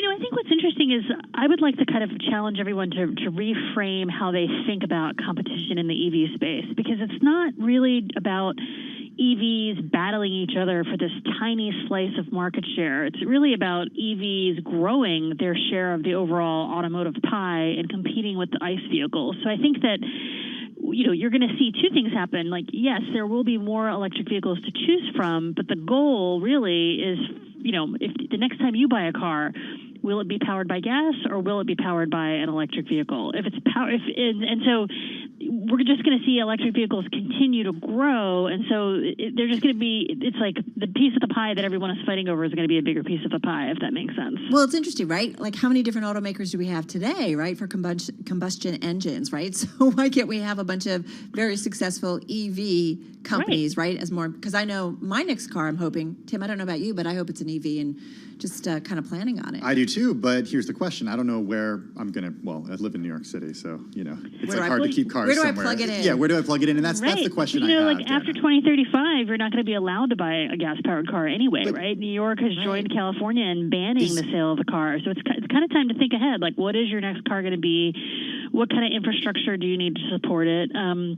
So I think that Tesla does have first mover advantage, and China is a big part of their growth, and so it's hard for those of us who live in the United States to kind of always remember this, but they are now producing a ton of Model 3s and Ys out of that factory in Shanghai, both for Chinese consumers but also for export to Europe. And we just have to remember that like the big battle over EVs it's really happening abroad as well as here. I wonder what it's going to take, though, to get it to a point where not even the vast majority, but the majority of cars that are purchased, the majority of new cars purchased are electric vehicles and not ICE vehicles. Yeah, I think a lot of it really is just consumer habit. I mean, I was thinking about this, I have not flown very much at all recently, but I did fly to the East Coast over the summer to visit friends and family, and like at the airport, like I wanted the most fuel efficient car possible, and the only thing that they had was a Toyota Prius, which is what I got. But like there was no way for me to rent a Model 3 or a Chevy Bolt or a Nissan Leaf at the airport. And if I could have, like that would have been a really cool way for me to like experience the car before actually considering whether to own one. But it's still just not part of like our culture, and people are just used to going to gas stations, and so making the leap to electric cars, like it's just going to take a lot of consumer education, and that's why Tesla has been successful, because so many owners basically serve as de facto brand ambassadors. Like, someone gets a car, they invite their brother or their sister or their mom to take a ride, and then that's another person's like, oh, wow, this is actually really cool. And so, it's all like word of mouth and the experience of having your butt in the seat and like going for a drive and realizing that, charging is not that big a deal. And, but, you just need to do that on a much wider basis than we have now. I will say I'm seeing a lot more cars in and around the New York metro area, and I agree with you that used to be like the outlier. You'd meet somebody and like, oh, what's it like? And now it's like my friends, oh yeah, we have it. My husband's got one too, and everybody's kind of all buy in. Joel Weber just talking about our friend just got Tesla. Our friend just got one too, but it's like you have to live in the suburbs, or look, that's to plug in. Yeah, to plug in, or pay a lot of money for a New York City garage in order to do that. Yeah, exactly. All right, they're working it out. Dana Hall, always great when it comes to all things Tesla. Bloomberg technology reporter joining us from our San Francisco bureau. Coming up, folks, we've just got about a half an hour left. We're going to count you down to the closing bell. We're also going to talk some Facebook right here on Bloomberg.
broadcasting live from the Bloomberg Interactive Broker Studio in New York. Bloomberg 1130 to Washington, D.C. Bloomberg 99.1 to Boston. Bloomberg 106.1 to San Francisco. Bloomberg 960 to the country. Sirius XM Channel 119. And around the globe, the Bloomberg Business app and BloombergRadio.com.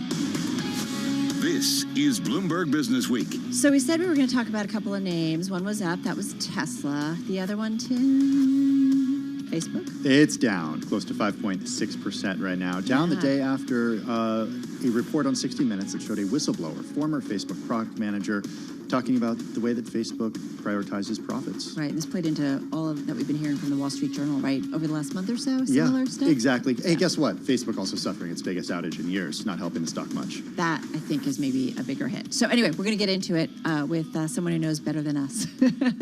We'll get to him in just a moment. First up, let's get back to the market. Hey there, Charlie Pellet. Give us the latest. Lots going on today. Let us begin with technology. Stocks are declining as a sell-off in tech shares resumes on the threat of persistently high inflation.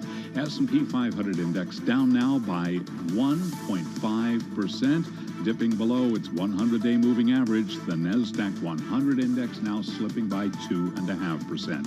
Losses being led by high-growth tech companies, including Amazon and Facebook. Right now, we've got the S&P down 64, down 1.5%. NASDAQ down 343 points. That is a drop of 2.4%. Again, the NASDAQ 100 index down 2.5%. The Dow, by the way, down 375 points. 10-year down 6/30 seconds. 10-year yield 1.48%. Spot gold up 0.3%. 17.65 the ounce. While West Texas Intermediate crude is up 2.2%. 77.59 a barrel. A European Union advisory committee has endorsed the use of a third dose of the vaccines developed by Pfizer and Moderna for people with severely weakened immune systems. New York City, meanwhile, says 95% of teachers and other school staff got COVID-19 shots ahead of a mandate that went into effect today. Dr. Joshua Sharfstein is Vice Dean of the Johns Hopkins Bloomberg School of Public Health. He says vaccine mandates are having the desired effect. Well, I think vaccine mandates get a lot of people vaccinated.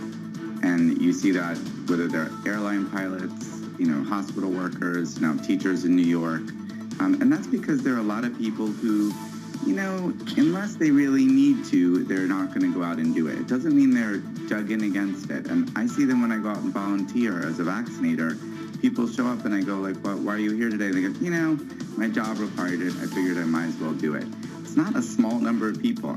Dr. Sharfstein with the Johns Hopkins Bloomberg School of Public Health, which is supported by Michael R. Bloomberg, founder of Bloomberg LP and Bloomberg Philanthropies. Among some of the vaccine names that we track on a regular basis, Pfizer down 1.1%. Its German partner BioNTech down 3.4%. AstraZeneca's ADRs, they're up 1.2%. Moderna slumping now by 5.3%. J&J, Johnson & Johnson down by 0.6%. Recapping stocks lower, S&P down now by 59, down 1.4%. I'm Charlie Pellet. That is a Bloomberg Business Flash. Thank you so much for that update, Charlie Pellet. You know, Carol, the classic children's book, No Good, Very Bad Day? Okay. Well, it's one of those days for Facebook. I don't know if people have logged into Facebook or attempted to use any of the Facebook family of services today, including WhatsApp, Instagram, and of course, Facebook Messenger. But there have been challenges as those have been offline for much of the day today. Not to mention the other challenge that Facebook is dealing with today, cleaning up the mess thanks to a whistleblower who appeared last night on 60 Minutes and turned out she had been for months providing not just lawmakers, but also the Wall Street Journal with internal documents about the way that Facebook balances profits and balances moderating content. Lots and lots of internal documents. Let's get the latest on the company, the stock, the concerns. Kurt Wagner is Bloomberg News tech reporter. He joins us on the phone in San Francisco. Kurt, it's nice to have you here. The selling that we're seeing in Facebook shares, mind you, it's a risk-off trade, and big tech in particular are really feeling the most pain today. But the trade has to do, I would assume, with some of the news today. How do you see it? What are you hearing? Well, I would imagine that, this whistleblower interview from last night got a ton of attention. She is supposed to testify before the Senate subcommittee tomorrow about kind of the harms that Facebook's products might have on children. And I do feel like that there's a bit of a common ground here between Democrats and Republicans that didn't always exist. I think they've oftentimes both disliked Facebook, but for different reasons. And I feel like in this case, rallying around Facebook as a safety issue for children has kind of given them a little bit more common ground. And so I imagine if you're someone who's investing in Facebook, you have to look at this and say, okay, well, maybe this is the most likely we've seen so far for there to either be some type of regulation or new law that could actually hurt the business. This is speculation at this point, of course, but I would imagine that that's weighing on people's minds. Okay, but we've seen this story play out before, whether it's Cambridge Analytica, the wake of January 6th, President Trump on the platform. I mean, the list goes on and on, Kurt, when it comes to Facebook. And at the end of the day, small businesses around the world do find it a very effective place to advertise because people go to these platforms. And I wonder if that changes in the wake of this. And as a result, investors have rewarded the company. I don't think it's going to change. And I think the only thing that could change it would be if Congress passes some type of data collection law or some type of law around what can and should be used in ad targeting. I think for now, if you are a small business, Facebook continues to be arguably the best place to go and spend your money. And that's not going to change, even if, there's public sentiment against Facebook. But again, I do think something that any type of regulation or law around what Facebook data the company uses for ads, I think that's where you could suddenly see a change because that's going to impact the ability of these businesses to get their message out. Right. I mean, I guess at some point, Kurt, my husband and I were talking a lot after the 60 Minutes piece. It's, what is Facebook? What is it? Is it really a media company? Is it, a social platform? I'm thinking about the whistleblower, a place where people are allowed to just kind of dump stuff.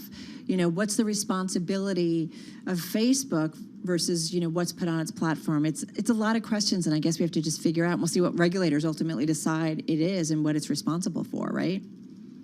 Yeah, I mean, I think this is the ultimate challenge right now with the Federal Trade Commission. They're suing Facebook to try and break the company up. They're claiming Facebook was anti-competitive when it bought Instagram and when it bought WhatsApp. But the biggest challenge I see in that lawsuit is that they're having a tough time themselves describing what Facebook is. They're saying it's a monopoly in personal social networking. But you know what? That they don't include messaging in that. They don't include necessarily video watching in that, right? Think of how much of Facebook is now just scrolling through watching videos similar to YouTube.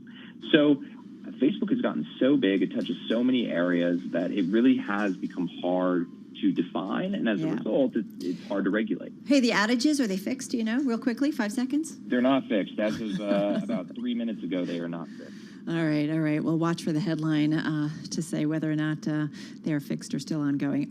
Kurt Wagner, thank you so much. He's tech reporter here at Bloomberg News. Shares of Facebook still down, Tim, 5.6%. Well, let's head to Washington, D.C. for check the latest world and national news. Nancy Lyons is in the 99 newsroom there. Hey there, Nance. Hey, Tim. President Biden is warning danger is ahead if Republicans continue to throw roadblocks to raising the debt ceiling. Bloomberg's Washington correspondent Joe Matthew has more on President Biden's comments today. He described this debt limit as a meteor headed to crash into our economy and tried to bring this home for people to say that your retirement accounts could begin to shrink as we get closer to this debt limit. Of course, we've been looking at something around the 18th of October for this to be an issue. Bloomberg's Joe Matthew says the president wants the Senate to suspend the nation's debt limit by a simple majority instead of going through procedural gymnastics to stave off defaults. But Senate Republican leader Mitch McConnell has refused. He says the Democrats need to go it alone. You can hear more with Joe Matthew on Bloomberg Sound On at 5 p.m. Wall Street time, right here on Bloomberg Radio. The Supreme Court has begun a momentous new term back in the courtroom after a nearly 19-month absence because of the pandemic. Abortion, guns, and religion are all on the agenda for a court with a rightward tilt, including 3 justices appointed by President Trump. Only 8 of the justices took the bench today. Justice Brett Kavanaugh is participating remotely after testing positive for COVID-19. It has been confirmed Star Trek's Captain Kirk will be rocketing into space this month. Jeff Bezos' space travel company Blue Origin announced today actor William Shatner will blast off from West Texas on October 12th. At age 90, Shatner will become the oldest person in space. He'll join 3 others, 2 of them paying customers aboard a Blue Origin capsule. Global news 24 hours a day on air and on Bloomberg Quick Take, powered by more than 2,700 journalists and analysts in more than 120 countries. All right, Nance, thank you so much. That's kind of perfect, isn't it? Shatner going into space. 90.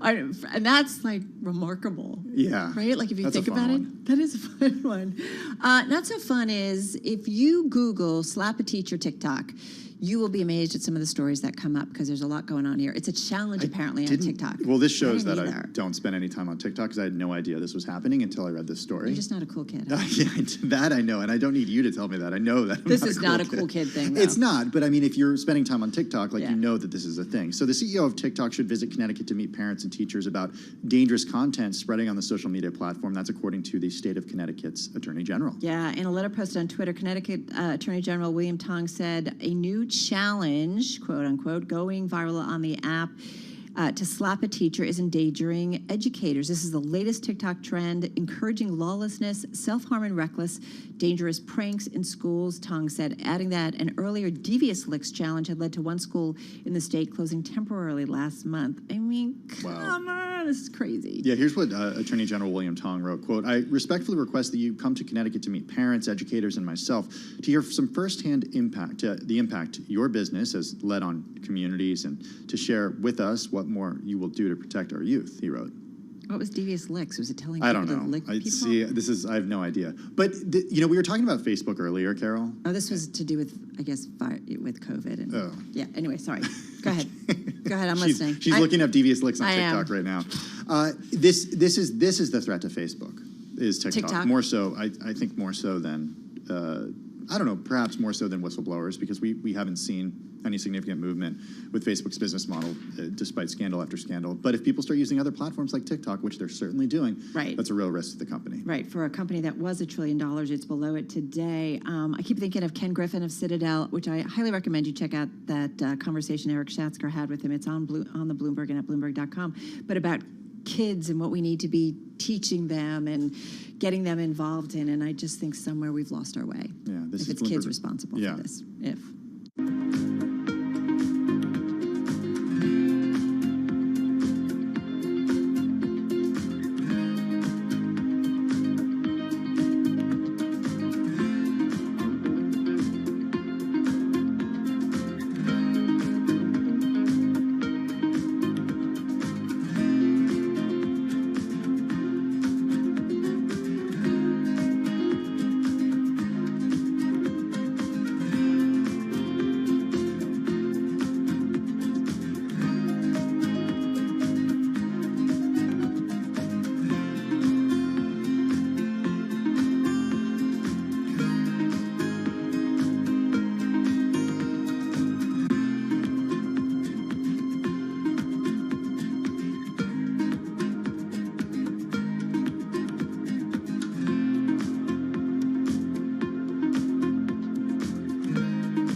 updates, headlines, and breaking news 24 hours a day at Bloomberg.com, the Bloomberg Business app, and at Bloomberg Quick Take. This is a Bloomberg Business Flash.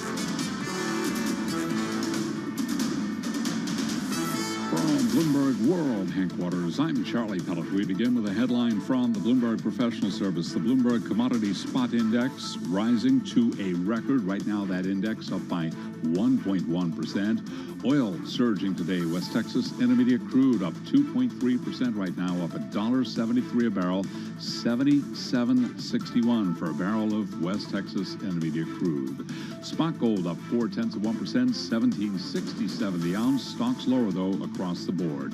The Dow, the S&P, and NASDAQ are all declining. A sell-off in technology stocks has resumed on the threat of persistently high inflation. The losses being led by high-growth tech companies, including Amazon and Facebook. Right now, Amazon shares down 3%. Facebook lower now by 5.4%. Apple shares, they're down by 2.6%. Bottom line here, the NASDAQ 100 index down 2.3%. NASDAQ Composite Index down 2.2%, down 325 points right now on NASDAQ. S&P is down 55, a drop of 1.3%, and with 12 minutes to go ahead of the closing bell, the Dow down 297, down 0.9. 10-year yield 1.48%. Again, recapping, we've got the Dow, the S&P, NASDAQ all trading lower. The Bloomberg Commodity Spot Index rising to a record. I'm Charlie Pellet. That is a Bloomberg Business Flash. Thank you so much, Charlie Pellet. It's 3:49 on Wall Street. The following is an editorial from Bloomberg Opinion.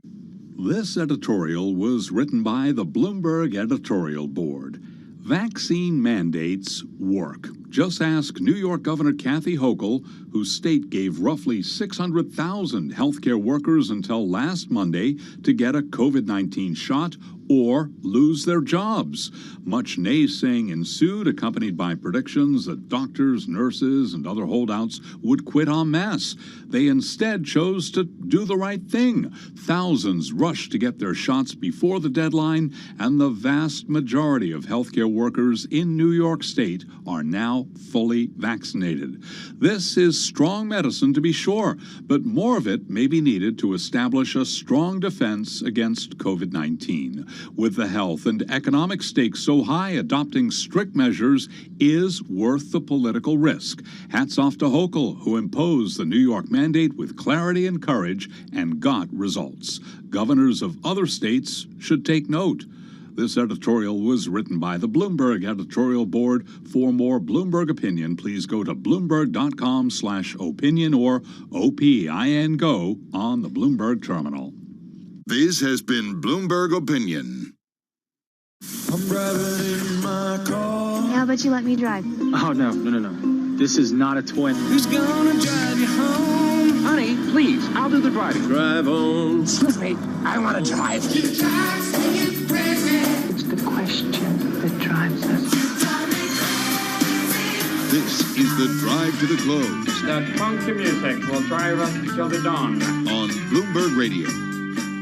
All right, we are just under 10 minutes away from the close of trading on this Monday, October 4th. We're seeing red across the screen, broad-based declines on the Dow, S&P 500, NASDAQ, and the Russell 2000. Joining us is Ed Rosenberg. We're driving to the close with him. He's head of ETFs at American Century Investments. Got $240 billion in assets under management. He joins us on the phone from Chicago. Ed, help us make sense of a day like today. What's going through your mind right now?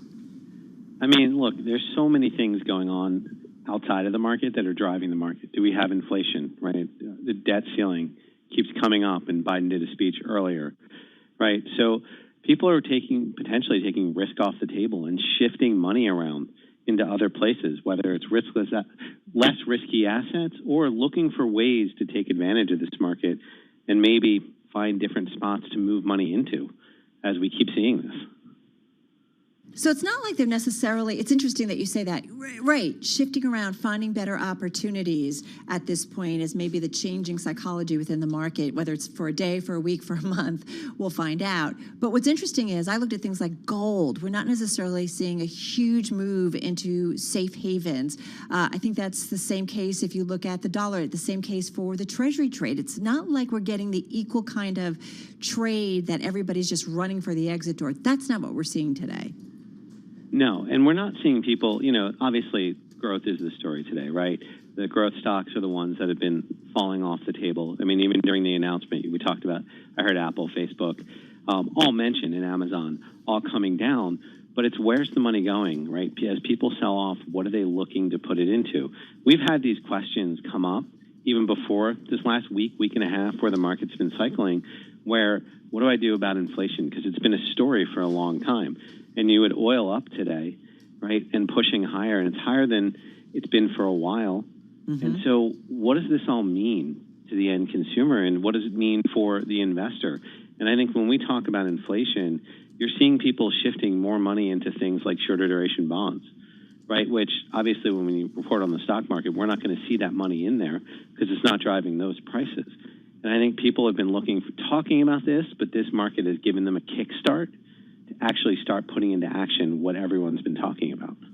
Ed, when you take a step back and you think about the health of the American economy, aren't a lot of the signs that we're seeing right now that perhaps are spooking investors and spooking equity markets, aren't they net a pretty good thing about the recovery globally and here in the U.S.? Yeah, I mean, I think overall, if you think about what's happening, right, actually, I'm just going to go through the entire pandemic, the market has been strong throughout, except for obviously the beginning of it with March. And we've seen, unemployment coming down over time, and we've seen rates, while they haven't ticked up to the level that people said they would. I mean, earlier this year, they moved up. They came back down to around 128 on the 10-year, and now it's back up to 148. Those aren't drastic moves. And overall, when you think of where inflation could take us, it could take us much higher. It feels like the economy is still healthy. Now, granted, we do have some things out there, right? The debt ceiling limit is one of them. Does America actually default on its bonds? That is something that could happen, although it's never happened before. It's come up as a discussion point, and all of a sudden, the last hour, it's always been saved. Right. But if that happens, that's a whole different story of what's going to happen moving forward as we talk about the health of the economy and the health of everything tied to the U.S. from the dollar to its own bonds. No, you're talking about then global investors, countries who plow a lot of money into U.S. treasuries, looking at the U.S. in a very different way. So much, whether or not it's no longer the safe haven that maybe everybody thought it was. Yes, exactly. And then what does that mean, right? Does money come out? Does it come out? There's been places that money has been going into from foreign investors for a while now, not even just treasuries, but even our own real estate, right? Whether it's office buildings or even residential properties, money's been moving in. And what happens to all of it if we default? That's really the big question. Are we seeing those fears actually reflected, though, in the market right now? Because it seems to me like if investors were really concerned about that, we'd see even steeper declines today. I think you're right. I think, look, we've all lived through, we've seen political posturing out of Washington before, whether it's today's the debt ceiling, right, whether it's other things. And I think to the market, it's a lot of white noise.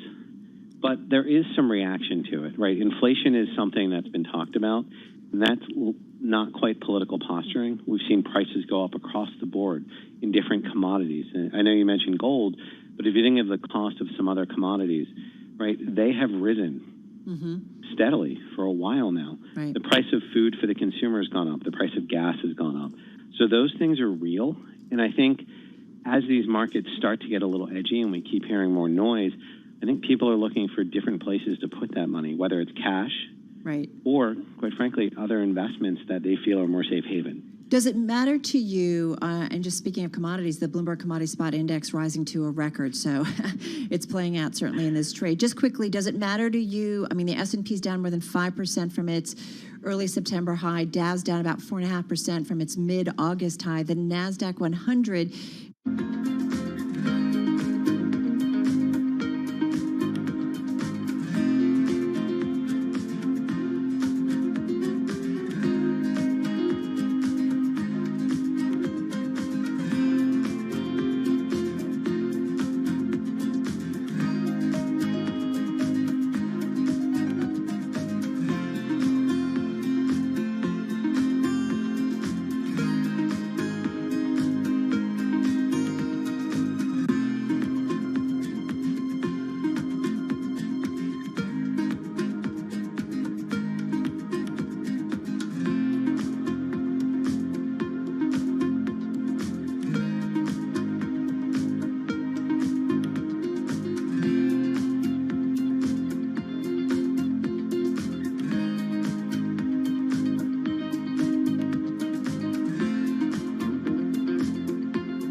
there's that wall of worry. There's so many things that we're worried about right now. I know. I keep hearing this phrase. But the one thing he said you can count on is volatility, and we're definitely seeing that. The VIX up about 2 points, and we are seeing that back and forth to some extent, depending on the day and depending on the tone, Tim. Yeah, Ed Rosenberg telling us, I think this environment, we're going to see a rocky road ahead. We are seeing the S&P 500 at the lowest level since July 19th, off 5% from its record high. The NASDAQ at its lowest level since June, Caroline. And that's really where it's at, isn't it? The NASDAQ. It's the growth stock's social getting hit media. today. Yeah, we're worried about inflation, what that means for big tech, but we're also worried about idiosyncratic news. You've got Facebook, of course, under fire from politically speaking and also technically speaking. I mean, my WhatsApp's still not working, Shonali. Yeah, and there's that whistleblower news that we are going to be keeping an eye on all week. You know, we were talking about the VIX for a second there. Really, the IPO pipeline is supposed to be huge this month. Let's see if it could stay that high with this kind of volatility that we are walking into. Yeah, and I mean, it looks like this is going to be one of those 5% drawdown days. We had one, of course,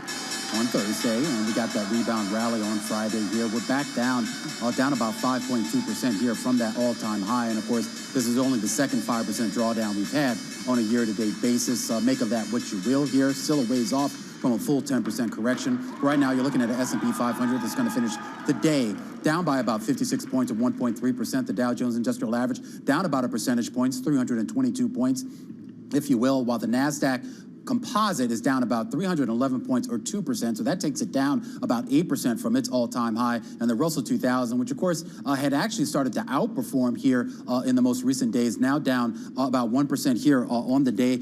Of course, that's a relative outperformance here on the the NASDAQ 100 and Composite indexes right now sinking to their lowest levels since June. Right, exactly. And we did see big moves into commodity. We did see the Bloomberg Commodity Spot Index rising to a record in today's session. Where were folks hiding? We'll talk about the groups in just a moment, but it is good to see. And Romain, you broke down the perspectives of what we've seen in those major equity averages, how much they've come down from their highs. A lot of folks say we could continue to see that trend lower. S&P 500, if you want to know the split, we can see that most of the names in the index are definitely lower on this Monday. I'm trying to remember what day it is. All right. It's feel like it's been a week already. Sorry, it's been a big one. Okay. And it's big tech, of course, that dragged us lower. The big tech names take the S&P 500 lower, and that's what's really borne out when you're looking at the industry breakdown. Semis equipment, so chip makers, of course, if you've got the ongoing tension between US and China being talked out at the moment, we're seeing chip equipment, of course, the ongoing supply chain issues, that's another wall of worry that we're all trying to drive up against. Semiconductors, your worst performing industry group. Media on the downside, software services, basically technology front and center being on the lower side. Financials also not getting much love, even as we see yields push up that little bit higher. On the upside, well, you've got to thank energy. We got energy index at 1.8%. Carol, you were just saying how we're at a record high on the Bloomberg Commodity Index. That's in large part because OPEC Plus not pushing out as much production as many had anticipated. Energy pushes higher as oil bounces. And auto companies having a good day. The likes of Tesla, well, fewer short sellers, people liking Tesla on their production numbers, but also GM, engine number one. We're just having that great interview with the CEO of engine number one, of course, managing to get in on GM and saying they like the picture that Mary Barra is painting. All right, Caroline, queuing me up for my gainers because there were a few of them, and among them, the automakers, Tesla and GM, you pointed that out, and energy names, of course, Devon Energy. I mean, pick your name, really, in the energy space because that was your outperformers today. Devon alone was up 5.3%. Diamondback, EOG Resources, all of them were among your major top-performing group in the S&P 500. Caroline mentioned Tesla. That's a big one. It was up more than 5%, up more than 4% at its highs today, finishing the day, though, still up 0.8% in what was a risk-off trade. Shares of Tesla, we know, up. News over the weekend, the electric car maker reported record third-quarter deliveries, easily beating estimates, and the numbers obviously taken very well by investors. General Motors, Caroline mentioned that as well. I want to bring it up. It was up almost 5% at its highs today, finishing the day up 1.6%. GM is meeting with its investors, a Bloomberg exclusive today, expected to say it sees a path for the ride-hailing business, and the GM robotaxi unit could top. Robotaxi. Yeah. Would you get in one, Carol? Would you get on one? I don't know yet. Yeah. I get, I'd do it. I get the self-driving or the autonomous driving on highways. I don't get it in and around town. I don't understand. In Manhattan, you don't think that's going to work in Manhattan? I think it could be a little tricky. Anyway, big business going forward. Tim, what do you got for decline? I would get in one of those self-driving cars. Really? Yeah. Sure? Yeah. I You're actually. getting a rocket too, though, right? Yeah, I would do that. That's true. Not on a highway. I'd actually be more comfortable going at slower speeds. Hey, social media, growth stocks, the story of the day. Caroline, you spoke about it. Chanel, you spoke about it. Romaine, you spoke about it. We've been talking about this all day. Facebook finishing the day down close to 5%, having their worst day since November of last year. At one point, it was down nearly 6%. This after a whistleblower revealed herself for the first time, also accusing the social media giant of putting, quote, profit over safety of its users. She's been providing documents to the Wall Street Journal, to lawmakers, and she was on 60 Minutes last night. Also, a widespread outage today, not helping that at all, with WhatsApp and Instagram, Facebook Messenger, and of course, Facebook itself also struggling. Shares of Twitter finishing the day down lower as well, falling in sympathy with Facebook shares, down more than 5.7%. Also, I wanted to check in with Moderna because companies that make or are developing vaccines were under pressure today, falling again for a second day after the Merck news that we got late last week on Friday morning. The concern is that investors have, if somebody can take a pill if they get sick from COVID, then perhaps the incentive for actually getting a shot for a vaccine will not be as great. I don't necessarily agree with that because I don't want to get COVID anyway. Also, meantime, a EU advisory panel, Caroline, did authorize a third mRNA vaccine from Pfizer and Moderna for people who are immunocompromised, but that not helping shares much today. Sometimes when sort of good news for the public is bad news for certain stocks. I'm also looking at what's happening in terms of foreign exchange, because this kind of, I think, paints the picture of exactly the mood music across the entire market, guys, today. Because I'm looking at global macro movers, and for our radio audience, you've got the Swiss franc up 0.7%, you've got the British pound up by 5%. You're basically seeing everything green against the US dollar. US dollar falling on the back of yields rising that little bit, the fact that you're worried about inflation, oil prices on the upside. Meanwhile, foreign exchange is telling you that we are worried, we're nervous, we're going into the Swiss franc, we're going into the Japanese yen. You're also, though, going into commodity-related FX pairs. Canadian dollar up by 0.5%, so the loonie having a good day. Norwegian krona also on the tear. That, as we see commodities, a sea of green on this vertical too. Gas oil up 3.5%. Brent crude, $81 is where we trade. This, of course, is that shock move by OPEC Plus actually sticking to its plan, going steady as we go in terms of increasing, ratcheting up its production. But many thought the production should be raised much higher. WTI crude finishing the day $77.61. Yeah. And meanwhile, sovereign bonds remain. Money moving out of them across the board. Yeah, and in fact, the bond story actually was probably a little bit less dramatic, a little bit less correlated than what it would normally be. 2% moves on the yields higher here, relatively across the board here. But again, the action was relatively weak, and it's hard to actually see the correlation specifically with the tech sell-off. A lot of the moves in yields seem to be much more tied to moves that we saw in the FX space and, of course, in the commodities space here. But we want to get back, guys, to the tech sell-off here. And Tim, you had some of those names on your board here. But when you have a day when the biggest and most heavily weighted names in the S&P and the NASDAQ are down by 2, 3, 4% or more here, you're not really going to get any traction here. And it makes you wonder here what people are selling off. Are they taking profits, or are they just scared of what is ahead? I guess they're just scared of what's ahead. I think that's what it. But I still don't understand why we haven't seen a bigger move into gold. Why haven't we seen a bigger move in the Treasury trade? If we're really seeing a risk-off trade, I think you would see other asset classes. And I guess what we have to wait and see is how does the rest of the week play out? Tim, you were talking earlier, I know, on our air about the jobs report and how that might readjust investor thinking. Yeah, that's certainly what I have my eyes on coming this week. We're expecting it, of course, on Friday, and the estimates could change in the next few days, but we are expecting to see 500,000 jobs added, or I could say, dare I say, recovered. And could that change the story of the Fed? Yeah, interesting, though, that Ken Griffin, who was on with Eric Schatzker a little bit earlier, talking about how worries about the labor friction that we see at the moment, the fact that he was talking about a lack of incentive to go back to work, but whether we can argue that, plenty, but certainly at the moment we do see this perhaps limitation to the growth story in the United States, that people aren't being able to get back into the workforce as they so wish. Did you two listen to that interview? Yeah. Yes. That's great. Incredible. It was interesting. Yeah, and he talked about inflation, so maybe we should share a little bit of that. There's so much he covered, but he caught up with our Eric Schatzker at the Economic Club of Chicago, and he did talk about, Eric asked him about Fed and inflation. Check it out, everybody. That is the only mandate of the Fed, price stability and full employment. And let's be clear, right now we don't have price stability. Inflation at 5% is amongst the highest numbers that many in this room have ever seen in their lifetime. And the bet is it's transitory, and that's a big bet.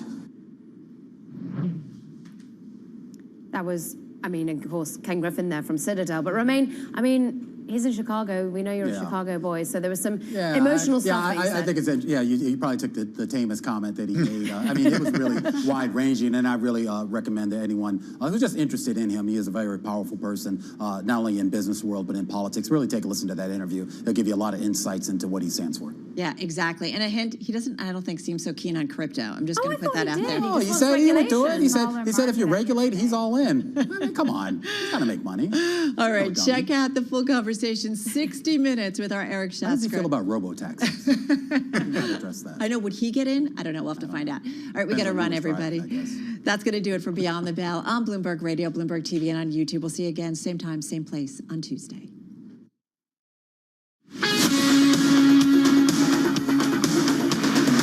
You're listening to Bloomberg Business Week with Carol Messer and Bloomberg Quick Takes Tim Stenovic on Bloomberg Radio. I don't think Ken Griffin seems so in on crypto. No. Yeah. He's worried about the emails. The Chicago stuff, though, Yeah. was really interesting. Anyway, I highly encourage everybody to check that out. Check it out this evening. I highly recommend, too. All right, let's get to world and national news. You're heading home, aren't you? Pretty soon. All right. I'll just stick pretty around soon. for one fill with Okay, you. good. All right, here's Nancy Lyons. Hey, Nance. Hey, Carol. With an October 18th deadline looming to raise the debt ceiling, President Biden says it is important Congress take action. He called out Republicans who refused to raise the debt that they ran up while President Trump was in office. They incurred nearly $8 trillion. In 4 years, $8 trillion in additional debt. In bills we have to now pay off. That's more than a quarter of the entire debt incurred now outstanding after more than 200 years. Biden, when asked if he could guarantee the U.S. would default on its debt, he said he would if he could, but he can't. It's been a rough day for Facebook. There have been widespread outages reported for both Facebook and Instagram today, as well as WhatsApp. And the company is dealing with fallout from a 60 Minutes report in which a whistleblower, Frances Haugen, accused the social media platform of putting profits over the safety of its users. The thing I saw at Facebook over and over again was there were conflicts of interest between what was good for the public and what was good for Facebook. And Facebook over and over again chose to optimize for its own interests, like making more money. Haugen spoke with CBS's Scott Pelley and plans to speak to Congress this week, urging more regulation of Facebook. Facebook says, quote, to suggest we encourage bad content and do nothing is just not true. Global news, 24 hours a day. I'm Nancy Lyons. Have you heard about the Pandora Papers leak? I have. I heard about them. I got some news alerts yesterday on my phone. It turns out that a lot of world leaders hide money. Shocking. Yeah. Stop the presses. Yeah. Okay. We're having a little fun here. Yeah. It is among the most read stories on the Bloomberg in the past 8 hours. So this is an unprecedented leak of financial records. They're known as the Pandora Papers, and they have revealed that the offshore financial assets of dozens of current and former world leaders and hundreds of politicians from Asia and the Middle East and all the way to Latin America, all over the place. We're talking about millions of confidential documents. Now, moving money through offshore accounts in mostly low-tax jurisdictions, it's legal in most countries. And many of the people named in the data release, they're not actually accused of criminal wrongdoing. But the journalist group said that of the 2.94 terabytes of financial and legal data shows the, quote, offshore money machine operates in every corner of the planet, including the world's largest democracies, and involves some of the world's most well-known banks and legal firms. This is the thing that I guess kind of jumped out at me, because as you said, it's like, yeah, NSS, right? We understand that this is going on. One of the most troubling revelations for the U.S. was the role of South Dakota, Nevada, and other states that have adopted financial secrecy laws that, quote, rival those of offshore jurisdictions and demonstrate America's, quote, expanding complicity in the offshore economy. This was reported by the Washington Post. One of the ICIJ's media partners, a former vice president of the Dominican Republic, finalized several trusts in South Dakota to store his personal wealth and shares of one of the country's largest sugar producers, according to the paper. An interesting revelation, too, about Tony Blair. They show that the documents show that former UK Prime Minister Tony Blair and his wife saved around $422,000. So, I mean, money, but not a ton of money. Is this just an advisor saying, here's something smart that you should do and it's legal? I don't know the answer to that. Okay. But they did this by using an offshore company to purchase an almost $9 million office in London's an area of London that was partially owned by a family of a Bahraini minister, according to The Guardian. Yeah, you can read out more. The International Consortium of Investigative Journalists, they got these confidential documents, but you can check out more at Bloomberg.com. This is Bloomberg Radio.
Markets, headlines, and breaking news 24 hours a day at Bloomberg.com, the Bloomberg Business app, and at Bloomberg Quick Take. This is a Bloomberg Business Flash.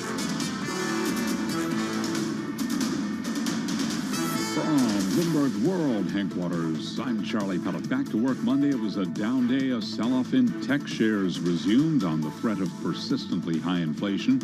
S&P down 1.3% today, dipping below its 100-day moving average, while the Nasdaq 100 dropped 2.2%. Dow Jones Industrial Average slid 0.9%. The Dow down 323 points today. S&P down 56. Nasdaq down 311. And again, the Nasdaq 100 index down 2.2%. 10-year down 630 seconds, 10-year yield 1.48%. Spot gold up 0.4%, 17.68 the ounce, and West Texas Intermediate crude rallied 2.3%, 77.61 a barrel. Bitcoin making a push back to $50,000 for the first time since El Salvador's check rollout of the largest cryptocurrency as legal tender at the start of September. Today, Bitcoin up 1.9%, 49,362 right now on Bitcoin. Facebook among the biggest losers of the day, shares falling 5%. Again, recapping, S&P down 56 points, a drop of 1.3%. I'm Charlie Pellet. That is a Bloomberg Business Flash. Might Bitcoin be a new safe haven, Charlie Pellet? Yeah, who knows? Isn't that crazy? Exactly. Or interesting. Up $890 today. All right, Charlie, thank you so much. Really appreciate it. Well, earlier this year, the tech trade publication PC Mag put out a list of the best work-from-home cities in the United States. At the top of that list, Chattanooga, Tennessee. Here were some thoughts on that and his city's recovery efforts from the pandemic is Chattanooga's Mayor Tim Kelly. He joins us on the phone from Chattanooga. Mayor Kelly, nice to have you here on Bloomberg Radio. How are you? I'm great, Carol, and thanks. I'm wonderful. I was actually just in New York at the Harvard Bloomberg City Leadership Initiative, and it's an honor to speak to you. I listen to you most every day. Oh, well, thank you so much. Yeah, we had a nice gathering. That was just last week, so nice to have you back here on air. So, where do I start? First of all, COVID. How are you guys doing, and how are you coming back? Well, we're getting there. Our vaccination rate is not where it should be. Yeah. I was certainly envious being in the city where you guys have managed to get to, but we are getting there. The cases, we've had quite a spike in the Delta variant here, but the numbers are coming back down finally. So we're headed back in the right direction, which is a relief. Well, and it's interesting. So tell me about the city and the economy, how it's doing, because I agree with you. It feels much better here in New York City than it did a year ago or a year and a half ago when everything was shut down and it really just felt like it was hard to see any way out of it, but it certainly feels a lot better. And it does have so much to do with people getting the vaccine and being comfortable with throwing masks on and understanding kind of the rules and regulations. How is your economy doing? Well, it's actually doing quite well.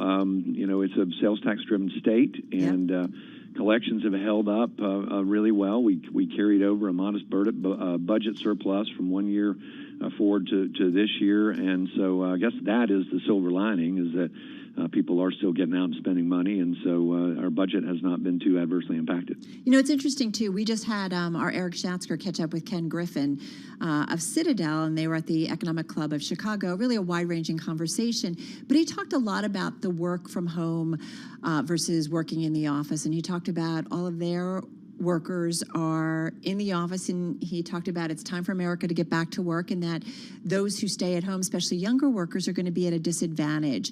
We just mentioned a survey that said work from home. You guys are a great place to do this. How do you see it, and how do you see it playing out longer term? Well, this was one of those, another silver lining, very unanticipated for us out of COVID, but we were one of, if not the first municipal internet cities in the country. We have very fast, cheap fiber here, thanks to the electric power board that runs that utility for us. And it has drawn a lot of people to town. That and we have great outdoor amenities here. And we saw a great influx of people over the last year and a half, 2 years, and it's been quite a story here. So we picked up quite a few residents from larger metros, and it seems to be something that's here to stay. You do believe that longer term, that this isn't just something that, okay, all of a sudden there'll be pressure for people to be back in the offices. You really feel with conviction that this is the way it stays going forward, that you can't go back. Well, I think some can. I mean, and again, inside the city, that's the case. I mean, just like New York, we want to see people get back to work in our larger Blue Cross Blue Shield of Tennessee is here, Unum, the large disability insurer, and until those folks come back into the office, downtown businesses are not going to fully recover. Right. But as sort of a meta trend, I think to some extent it is certainly here to stay. I mean, I read just the other day, Price Waterhouse is now fully work from home. There are a lot of companies that have tried to bring people back physically, and they're just not having it. So I think to some extent it's here to stay. Well, when it comes to broadband access, high-speed internet access, we've done stories here at Business Week how roughly over 120 million Americans still don't have access to high-speed internet access. Right. When you look at things like infrastructure spending, how is having that in your city and having people who are connected a game changer when it comes to economic growth? Well, it is exactly that. We see it that way. We see utility, or rather fiber, as a utility. And, Chattanooga's got a long history of great public-private partnerships, and the community got together and figured out through the pandemic how to provide broadband to all families for kids to be able to do remote learning when our schools were closed through a program called EdConnect. And I think we have the highest percentage of children in the country now who are either on SNAP or free and reduced lunch with broadband in their homes, and we're only just past 50% penetration, but I think that's 4 times the next city, and we're pushing that every day. Hey, Mayor Kelly, just got about 40 seconds left here. You were vaccinated. Sure. You still got COVID. You're okay. Yeah. Your family's okay. Oh, totally fine. Yeah, I mean, it was nothing. It was, it was nothing more than I frankly thought I just had seasonal allergies. So, yeah, a great advertisement for vaccination, but everything all's well. Right. Okay. Great to get some time with you. Good luck, and hopefully down the road we can check in with you once again. Mayor Tim Kelly, he is the mayor of Chattanooga, Tennessee, joining us on the phone from Chattanooga on this Monday.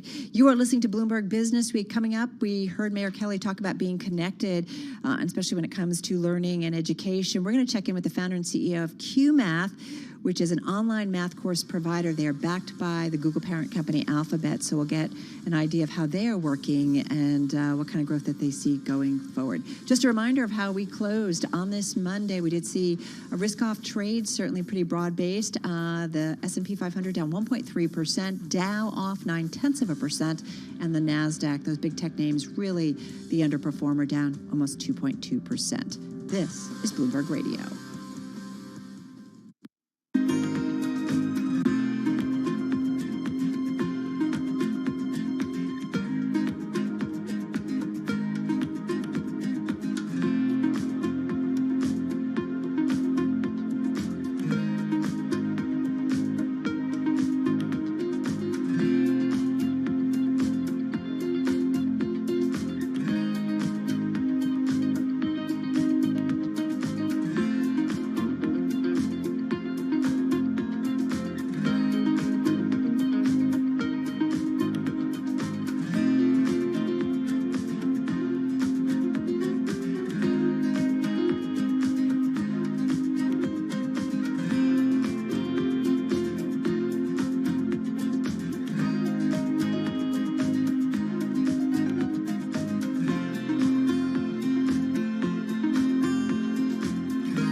Broadcasting live from the Bloomberg Interactive Broker Studio in New York. Bloomberg 1130 to Washington, D.C. Bloomberg 99.1 to Boston. Bloomberg 106.1 to San Francisco. Bloomberg 960 to the country. Sirius XM Channel 119. And around the globe, the Bloomberg Business app and BloombergRadio.com. This is Bloomberg Business Week. Yeah, this is Bloomberg Business Week. We're going to wrap up with an interesting guest. He's the founder and CEO of QMath. It's a Google-backed company, actually Alphabet, backing this company. And we'll get into the business and the growth and the outlook with the founder and CEO in just a moment. First up, though, let's get back to how the day ended up. A lot going on. Busy Monday, Charlie Bell. Indeed, red across the board, down Monday here. This update is brought to you by Witham. More than CPAs, they are trusted advisors offering smart business solutions to help companies innovate, grow, and stay secure in today's complex world. Visit witham.com for more. Stocks declined as a sell-off in tech stocks resumed on the threat of persistently high inflation. S&P 500 index down 1.3%, dipping below its 100-day moving average, while the NASDAQ 100 index was down 2.2%. Dow Jones Industrial Average down 0.9%. Those losses led by high-growth tech companies, including Amazon and Facebook. Amazon down today by 2.9%. Facebook shares down 4.9%. So a down day with the S&P down 56, down 1.3%. 10-year yield 1.48%. Gold up 0.4%. Spot gold 17.68 the ounce, and West Texas Intermediate crude up 2.3%, 77.61 a barrel. As for the market backdrop and today's selling, Ed Rosenberg is with American Century Investments. He was our guest right here on Bloomberg Business Week. I mean, look, there's so many things going on outside of the market that are driving the market. Do we have inflation, right? The debt ceiling keeps coming up, and Biden did a speech earlier, right? So people are potentially taking risk off the table and shifting money around into other places, whether it's less risky assets or looking for ways to take advantage of this market and maybe find different spots to move money into. Ed Rosenberg of American Century Investments. Again, recapping, stocks lower, S&P down 56, a drop of 1.3%. I'm Charlie Pellet. That is a Bloomberg Business Flash. All right, folks, you are listening to Bloomberg Business Week. Carol Masser in our Interactive Broker studio. You're Charlie really summing up the market day. It was a tough one, a risk-off trade. Certainly seeing a lot more volatility come back into the market. We did also see the VIX trend a little bit higher in today's session, something that we've seen kind of back and forth. It was down 2 points on Friday as we saw investors come back into the market, but up another 2 points today. So definitely seeing that volatility back in the market. And we'll see what tomorrow holds. And of course, we're counting you down to that monthly jobs report, which we get on Friday. And that will be a big number. And to see whether or not we see more workers coming back to work. We know we've heard from pick your industry of just companies having a tough time. We heard it from Ken Griffin of Citadel also, just talking about being at a restaurant and the restaurant owner out in Chicago just not being able to hire the workers he needs to run his restaurant. So we're seeing that in lots of different industries, and we'll see whether or not the latest jobs report shows that workers are indeed, as those benefits, those government-imposed benefits that came and were put into place during the pandemic, as they have been stopped, whether or not we see workers coming back into workplaces. So you are listening to Bloomberg Business Week. Charlie Pellet joining me now. Charlie, we did see this was a trade. It was an interesting one today. But once again, we're seeing risk off and big tech in particular really getting slammed. Indeed. And absolutely right about that, Carol. Look at NASDAQ down 311 points today. That was a drop of 2.1%. The NASDAQ 100 index down 2.2%. Broad-based selling today. Russell 2000 down 1.1%. Dow Transport's down 0.3%. But you mentioned technology. The Philadelphia Semiconductor Stock Exchange, the SOX lower today by 2.5%. A lot of weakness in those tech names among some of the FANG stocks. Amazon was down 2.9%.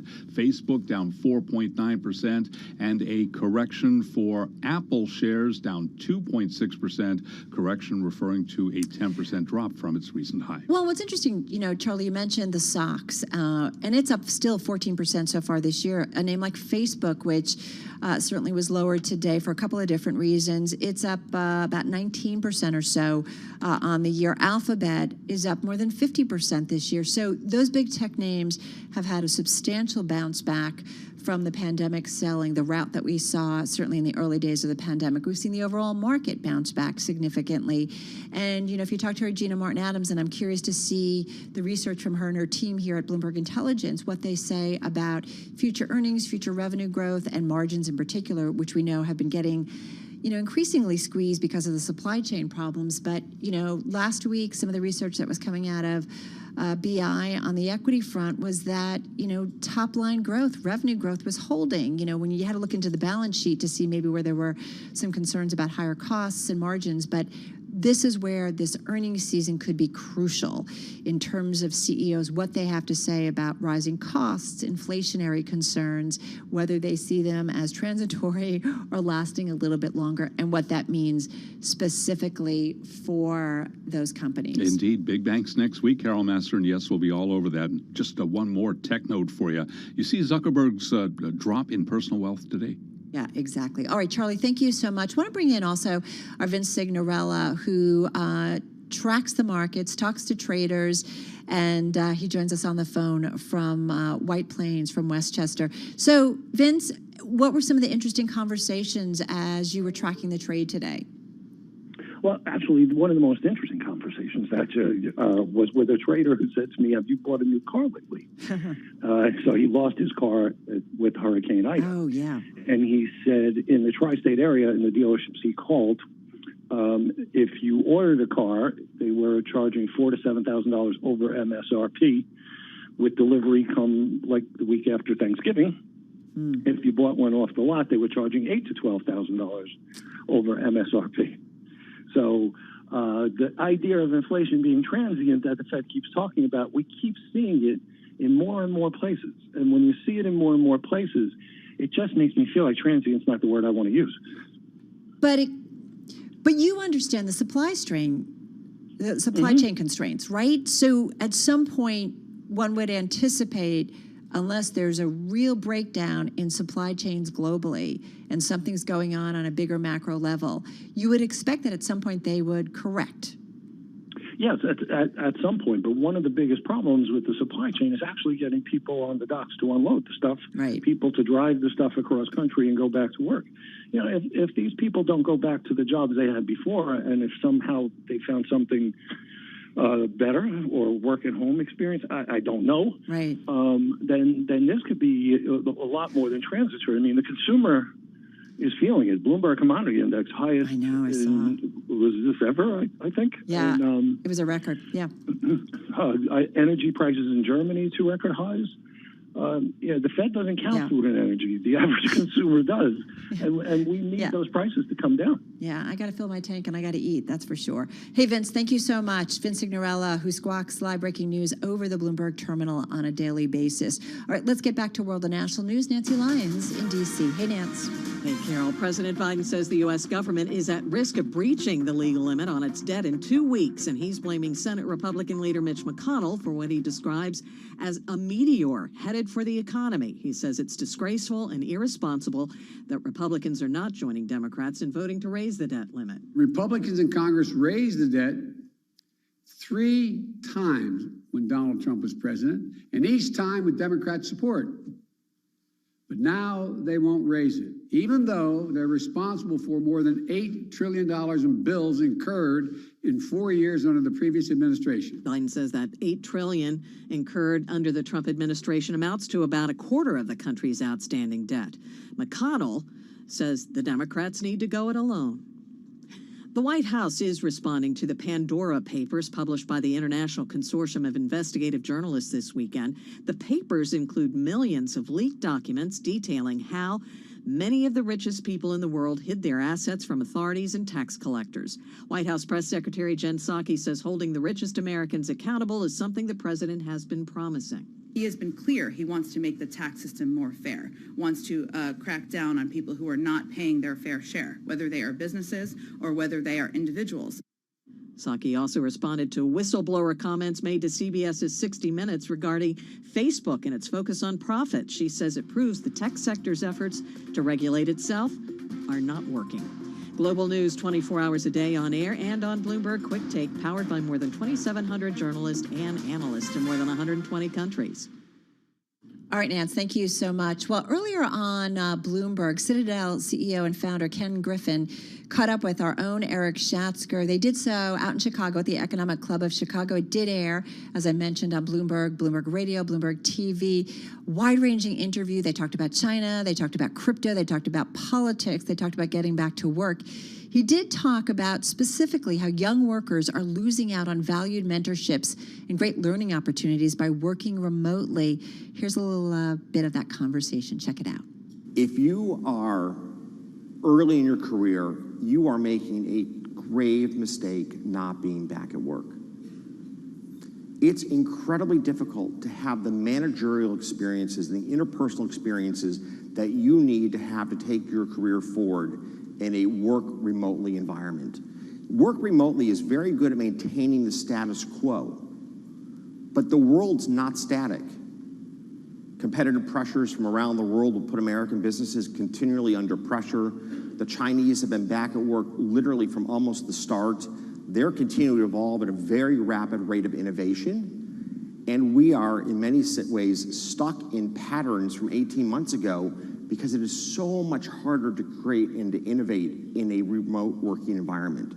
So for our youngest members of our workforce, I'm gravely concerned that the loss of early career development opportunities is going to cost us dearly over the decades to come.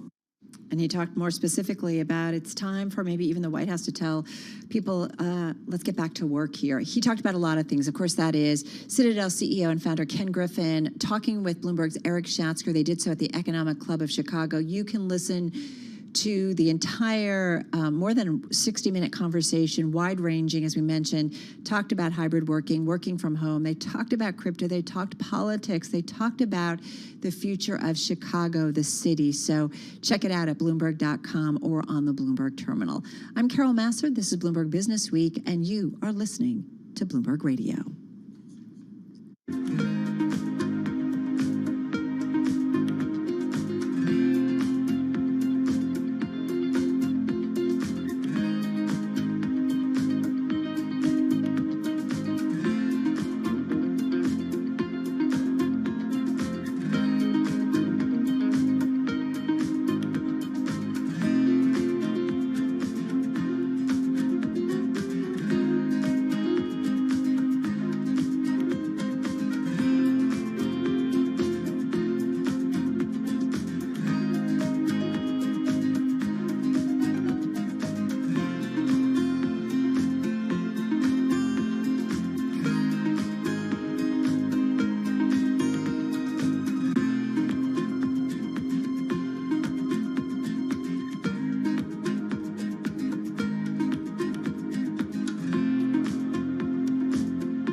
updates, headlines, and breaking news 24 hours a day at Bloomberg.com, the Bloomberg Business app, and at Bloomberg Quick Take. This is a Bloomberg Business Flash. From Bloomberg World Headquarters, I'm Charlie Pellet. We begin with a developing story tonight. Southwest Airlines says it will require all employees to become vaccinated. It says employees have to get their jabs before December 8th. So again, repeating, Southwest now requiring all employees to become vaccinated. Stocks lower today as a sell-off in tech shares resumed on the threat of persistently high inflation. S&P down 1.3%, dipping below its 100-day moving average. The Nasdaq 100 index down 2.2%. Dow Industrials down 0.9%. The Dow down 323 points. S&P down 56. Nasdaq lower today by 311, a drop of 2.1%. 10-year down 5/32, 10-year yield 1.48%. Spot gold up 0.4%, $17.68 the ounce, while West Texas Intermediate crude surged 2.3% to $77.62 a barrel. I'm Charlie Pellet. That is a Bloomberg Business Flash. All right, Charlie, thank you so much for that update. Well, Senate Majority Leader Chuck Schumer says he'll tee up a vote for later this week on legislation to suspend the debt ceiling that Republicans have vowed to block, extending a partisan standoff that's raising questions about whether lawmakers will be able to avert a federal default. We know this is one of the things that is part of that wall of worry that's worrying investors on Wall Street. Check out what the Senate Majority Leader had to say. The bottom line is this chamber must pass legislation to avoid a default. Accordingly, I will soon file cloture on the House-passed proposal that will suspend the debt limit until December of 2022. All right, that, of course, was Senate Majority Leader Chuck Schumer. I hear cloture, and I head to Google because I've got to remember what this all means. All right, let's get to it. We know that there's a lot going on in D.C. Rick Davis is political contributor for Bloomberg. He's former national campaign manager for John McCain. Rick, we've had lots of conversations over the last year or so, certainly with the presidential race and just politics in general. Where are we in this process? How do you see it? Well, you asked the right question. What is cloture? Cloture means 60 votes. 60 votes. And so the 60 votes is not what Schumer has. So they're going through another political drill. He's going to bring this vote up to the floor. First thing they'll say is, do I have unanimous consent? Which means if nobody says anything, it goes straight to the floor. But Republicans are going to object. They're not going to go for unanimous consent. So they're going to say, okay, file cloture. They'll take a vote. And Democrats will get 50. And that's all they got. And they'll get 51 if they pull Harris out, but no reason to because they need 60. So they're 10 short. And so it goes right back to where we started. And really months ago, because the minority leader, Mitch McConnell, has been telling Schumer and the president openly and privately that he is not going to have Republicans vote for this. So they need to do it by reconciliation. And for whatever reason, Democratic Party wants to try and make this an issue, and they are today. So, okay. I'm just curious, I'm thinking your work with John McCain, and, we know politics, it's not all black and white. There's a lot of gray, and there's a lot of back and forth that goes on. How do you anticipate, can you kind of find any transparency or clarity on how this process may ultimately play out? There's a lot going on, and we know it. It was the government shutdown. It's the debt ceiling. It's the infrastructure, the hard infrastructure, the soft infrastructure. There's a lot of moving parts here. That's right. And it's politics at its best. It's politics at its best, and it's a very, very hot period of time right now in Washington. You think it was still August, because right now you had this very horrific event last week where the Speaker of the House was not able to get a vote on something she promised moderates in her own party she was going to do. Right. And so it was a lot of egg on her face. And the president has this perfectly good $1 trillion infrastructure bill that he can't get on his desk to sign. Right. Even though it's been passed in a bipartisan fashion out of the United States Senate, which you would have thought was the hard part. Right. So all of this at the same time that you just had to pass a government funding bill last week in order for the government to continue to function, which until some December. people would actually believe maybe that's not what should have happened. Right, right. And so now you have this debt ceiling. So all of these things are happening at the same time, and it's all in this environment of politics and people trying to gain advantage. The moderates in the House are trying to get advantage against the progressives in the House. And the moderates in the Democratic Senate are trying to gain advantage over the progressives in the House. And Mitch McConnell and the Republicans are trying to gain advantage over the Democrats in the Senate writ large. And all this while, Donald Trump continues to sort of hover around the party. And so one of the things that happens in politics is it's not in a vacuum. What's happening today is informed by the history we've had with this. And in the history we've had with this, people like Schumer and Biden, when he was a senator, voted against Republican efforts to try and raise the debt limit when they were in power. And so it's one of these things where what they're saying today is exactly the opposite of what they did in 2004 and 2006. In fact, in 2006, the Democrats, Schumer, actually ran campaign ads against Republicans on the issue of increasing the debt. So this is baggage, and it's all just political baggage. The general public never sees this stuff, but they wonder, hey, why can't you just get together and get something done here? Right. The reality is, if they do vote for reconciliation around the debt limit, they'll get it, and they'll get Republican votes for it, because by then, all the politics will be gone. Well, would it be a different process if we didn't have the infrastructure legislation kind of sticking out, or the bills Unfortunately, out there? politics does seem to enter into the equation, like it did in 2004 and 2006 around the debt ceiling. Right. It's not a popular thing. As Nobody you said, likes it to tell your doesn't happen in a constituent. vacuum. It doesn't happen in a vacuum. Nobody likes to tell your constituencies that you're writing bigger checks than the government actually has money for. I mean, like, if you did that at home, nobody would feel good about it. And so it's just one of those things that's a requirement of the government to function. But it's all bad politics, and that's what the Democrats are going through now. They own the White House, the Senate, and the House, and Mitch McConnell has basically said, this is on you this time, right? We're not going to join you this time. What did you make of President Biden going up on the Hill and basically then coming out, this was on Friday, and saying, if it's, what did he say, 6 weeks, 6 months, or whatever, or 6 days, or 6 hours, like, we have the time? Well, he's got the time to get his legislative program around the infrastructure and social spending done. You're right. He's got plenty of time for the clock to tick on that. But Janet Yellen, his Treasury Secretary, said, you have until October 15th to get this debt limit done. Right. And the clock is ticking on that right now. So yes, he's got the comfort of time. I would say the caution, having spent a lot of time on Capitol Hill either trying to defeat legislation or pass it, with John McCain, is time is never your friend. If you have a bill on the floor, like the infrastructure bill in the House, you ought to move on that as quick as you can, because the future may be worse than what you're dealing with right now.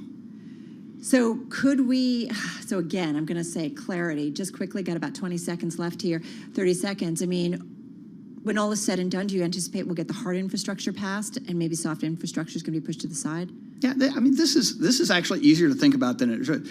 You've got $1 trillion check waiting in the House to be signed, right? They're going to do that. Right. And they're going to agree to something between $1.5 billion and $2 billion in the Senate, because that's real money. This is an amazing amount of funds that that you have sitting around waiting to say yes to. So say yes to it and quit bickering amongst yourselves as a party.